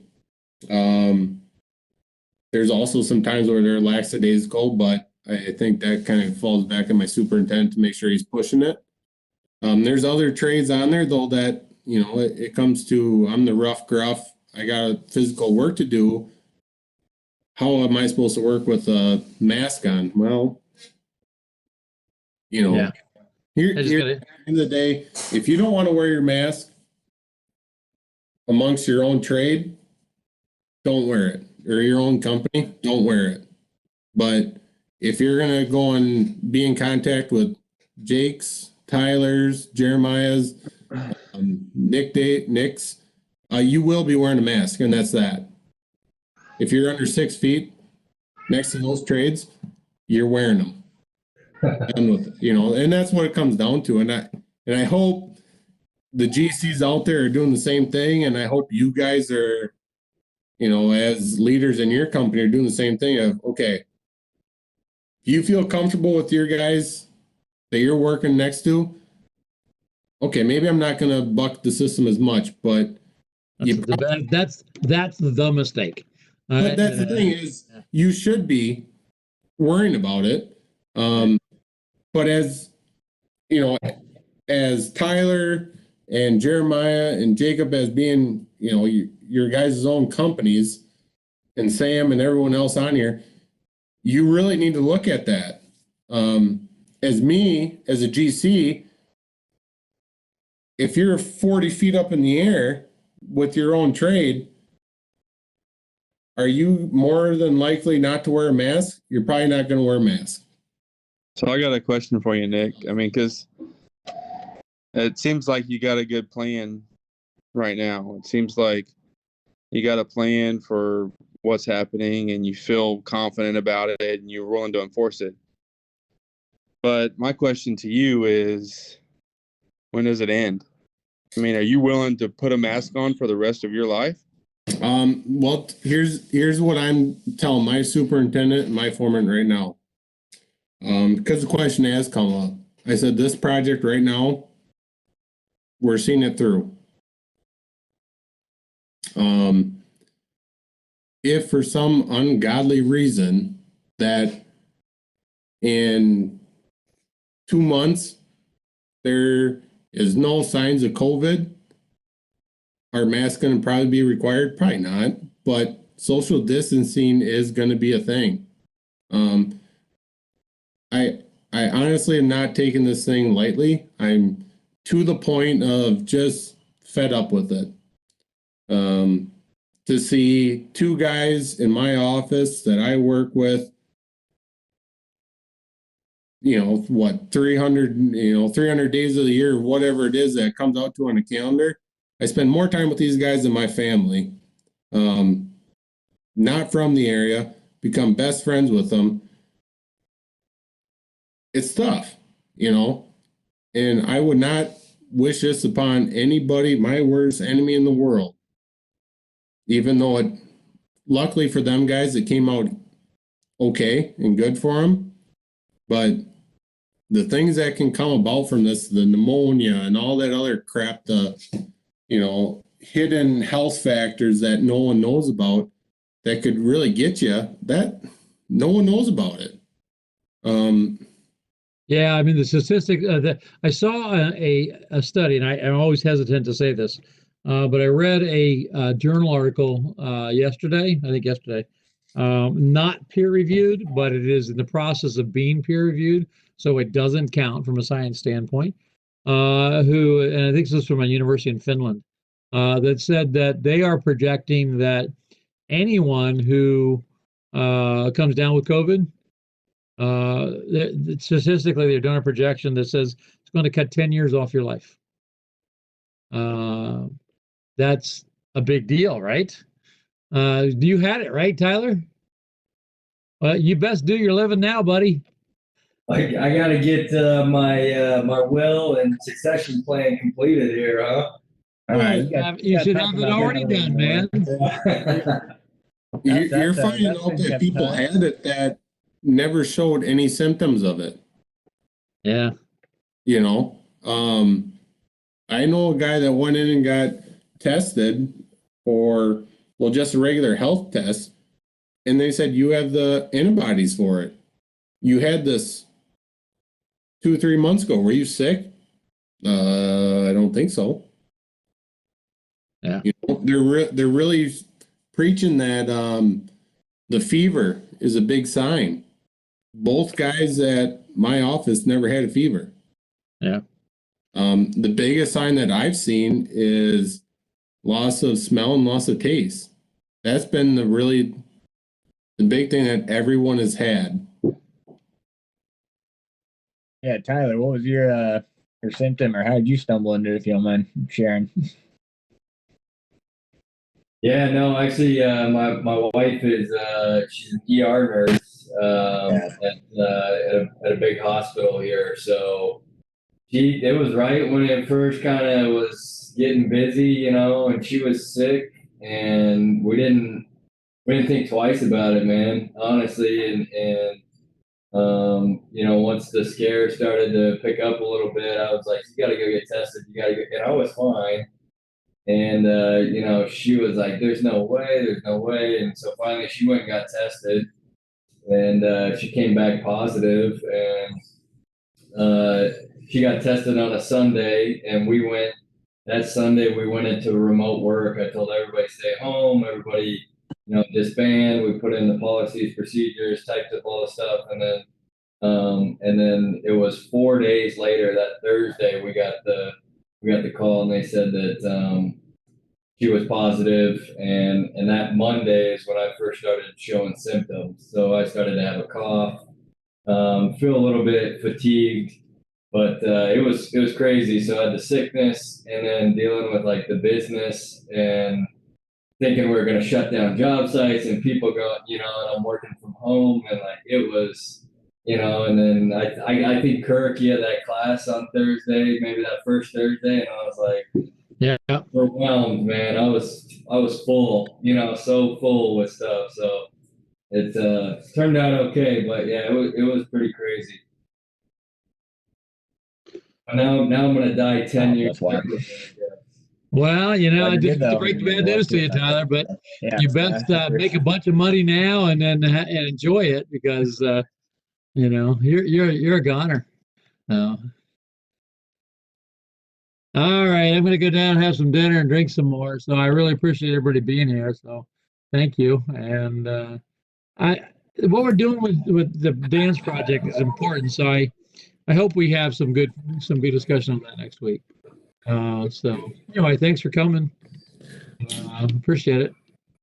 Thank you, Hey, Kirk, thanks for everything, man. These freaking classes are great. You're a badass dude, man. Thanks for sharing all this information and knowledge and getting everybody together. We appreciate it. I'll talk to you tomorrow. Thanks, guys. Hey, Dan. Thanks. Dan Meyer. You still there? Who are you looking for? Dan Meyer. No, Sorry. Dan McGuire. Yeah, he's there. Dan?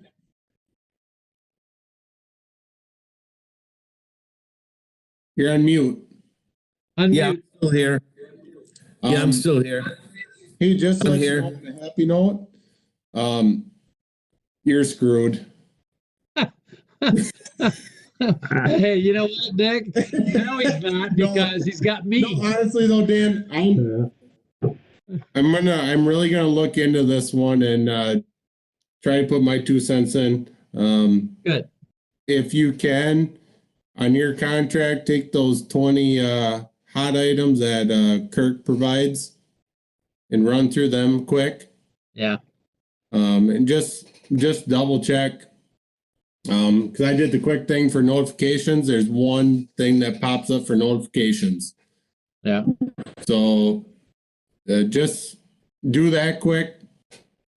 See what you can figure out. I'm going to do the same thing. But I'm looking forward to digging into this one and try to give whatever I can on that part. I think it's going to really, your comments will be really Thank you useful. very much. Appreciate that. So bear with me. I was really hoping to get to Kirk's items on that whole financial last week, and there's been some wrenches that have been thrown in my day-to-day here. So it's been, don't worry, Kirk, I'm still going to do that. I got my financial guy going on that right now. So bear with me, Dan, and bear with me, Kirk and John. I'm definitely going to take a look at this stuff here. Good deal. All right. Thank You you. guys have a good week. Very Dan, much. I'll talk to you tomorrow. John, we'll talk Monday, right? All right, Jim. Thank you. Thanks again, guys. Appreciate it. Thanks a lot, everybody. Have a good night.